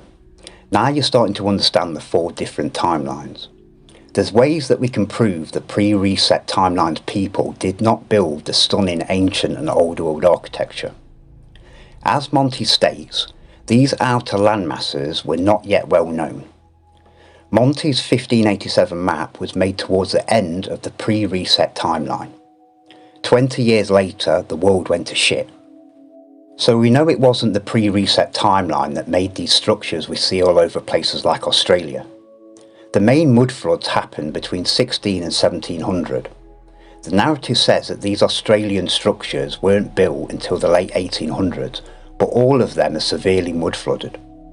So they either built all of these palaces, then decided to bury them all in mud, or these buildings were built pre-mud flood.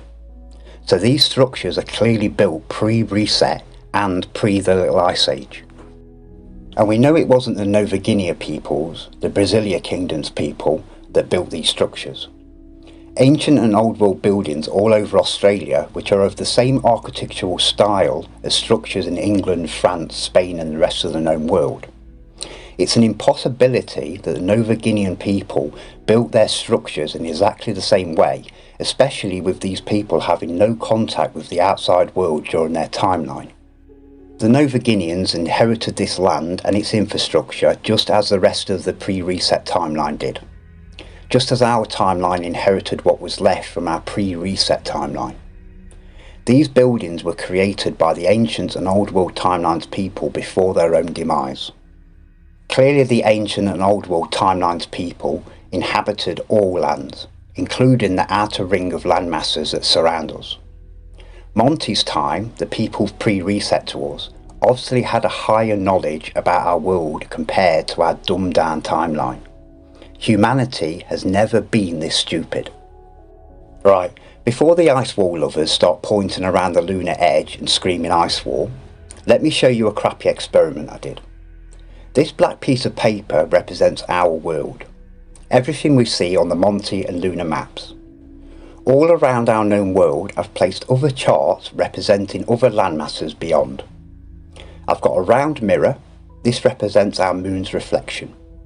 It's in no way to scale, but that doesn't matter, you'll get the point. The camera represents our perspective looking up at the moon. And as I rotate the moon around our world, this is a reflection, our perspective. All we see is a round reflection of the immediate land around us, but we can't even see the full black rectangle piece of paper, only a small circle part of it. So does that prove that the rectangle is actually a circle? No, because we can step back and we know 100% that there's more than the little circle that we can see from ground level. My logical mind only gives two possibilities.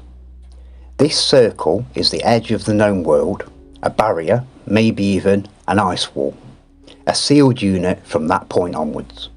Or, like I said with my experiment, when you look into your bathroom mirror, do you see the reflection of the entire wall behind you, or just a part of it? Knowing for a fact that these hidden lands exist, this creates more issues and questions. We know for a fact that our local moon and sun both circle and spiral around our north. But if this outer land, large enough to fit 3 times our world inside, doesn't get the warmth from our local sun, it must be in darkness and frozen. Now, this is just a theory until I prove it, and I eventually will because I'm right. It would be a waste to create this massive landmass, plus possibly more beyond, to only allow a tiny part of it to be livable and accessible. It just doesn't make sense to me. And whenever something doesn't make sense to me, it's always because it's wrong. My soul resonates with the truth and receives information directly from source. And I feel it in my bones that these lands are habitable. If this area wasn't receiving warmth, the land and oceans would be frozen. There wouldn't be any distinctive features between the frozen land and seas. And the moon's reflection would look more like this. But that's not what we see. We see separate land and liquid oceans, indicating warmth and light. How could the moon reflect darkness and show landmasses in such detail? The only logical explanation would be this area has its own heat and light source. The sun and moon are yin and yang. You can't have one without the other. And you can't have either without their power source, a magnetic north. My improving theory is that this land has its own sun and moon. Light, warmth, a power source and a magnetic north. Once becoming out of range of our lunar map, the next moon will come into view. Our moon and sun are not unique. I don't know how far the land goes before its inevitable containment, but at the end of the day, neither do any of you. And there's only 2 ways that we can find out. Remove the cult and gain back the secret libraries and knowledge, and or just go and look for ourselves.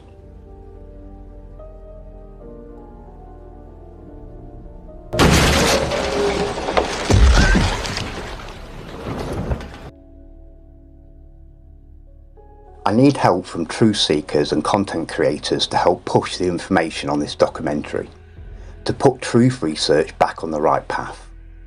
I don't expect channels to repost it, as the truth is against YouTube's community guidelines and you'll only have your channel deleted over it. But you can give 10 seconds of your time to promote and show your followers where to find this documentary. I've posted it on 17 different social medias and made its own webpage. The key to taking your freedom and world back isn't through violence, or voting, or standing outside waving a cardboard sign. As their AI stated, the truth threatens their power. The truth will set you all free. Knowledge ascends to enlightenment and a higher vibration. In this documentary, you've seen a glimpse of the power of frequency and vibration. When the veil's lifted and the curtain's drawn, they lose the psychological power they have over the masses, and we can purge these parasites from our world for good. We are the ones with the true power. We can manifest a better world. I'm offering to take 11 brave enlightened souls for the first expedition over 2 vessels. I will show you all the reality of the world around you, and there's nothing the cult can do to stop me. I need a second captain for Saorsa 2, a 40-foot steel-hulled, cutter-rigged sailing yacht. No details of the expedition will be given until you've been selected as crew. For the first voyage, I ask for no females, no one under the age of 25, no one with children under the age of 18, and no one over the age of 60. And I mean no disrespect. I will protect my crew and we will return safely, but sailing into undetailed, uncharted and unknown waters has its dangers, and I don't need the listed above clouding my job as captain. Each crew member must be prepared to individually spend 10 days with myself aboard Saorsa, my home, to experience and learn the basics of sailing and navigation, and approximately a 7-week expedition round trip. I can't be fooled, and I can see through your windows and into your soul. So if you don't have one or have bad intentions for me or my crew, I will see you. The parasites that runs and deceives this world has no power over me, and the captain doesn't like having his time wasted by deceivers. You may be a wolf in sheep's clothing, but I'm a lion in lions. Be warned. I don't trust tech, but for now, if you'd like to contact me, please see the address on screen or in the link below if this is an original post from a channel owned by myself. Any issues in future, and I'll add a PO box address. Just be careful of deceivers. I would never ask any of you to do or give me anything. I will show you all your reality at my own expense. Anyways, if you've got to this point, thank you for your time. Peace and love to you all.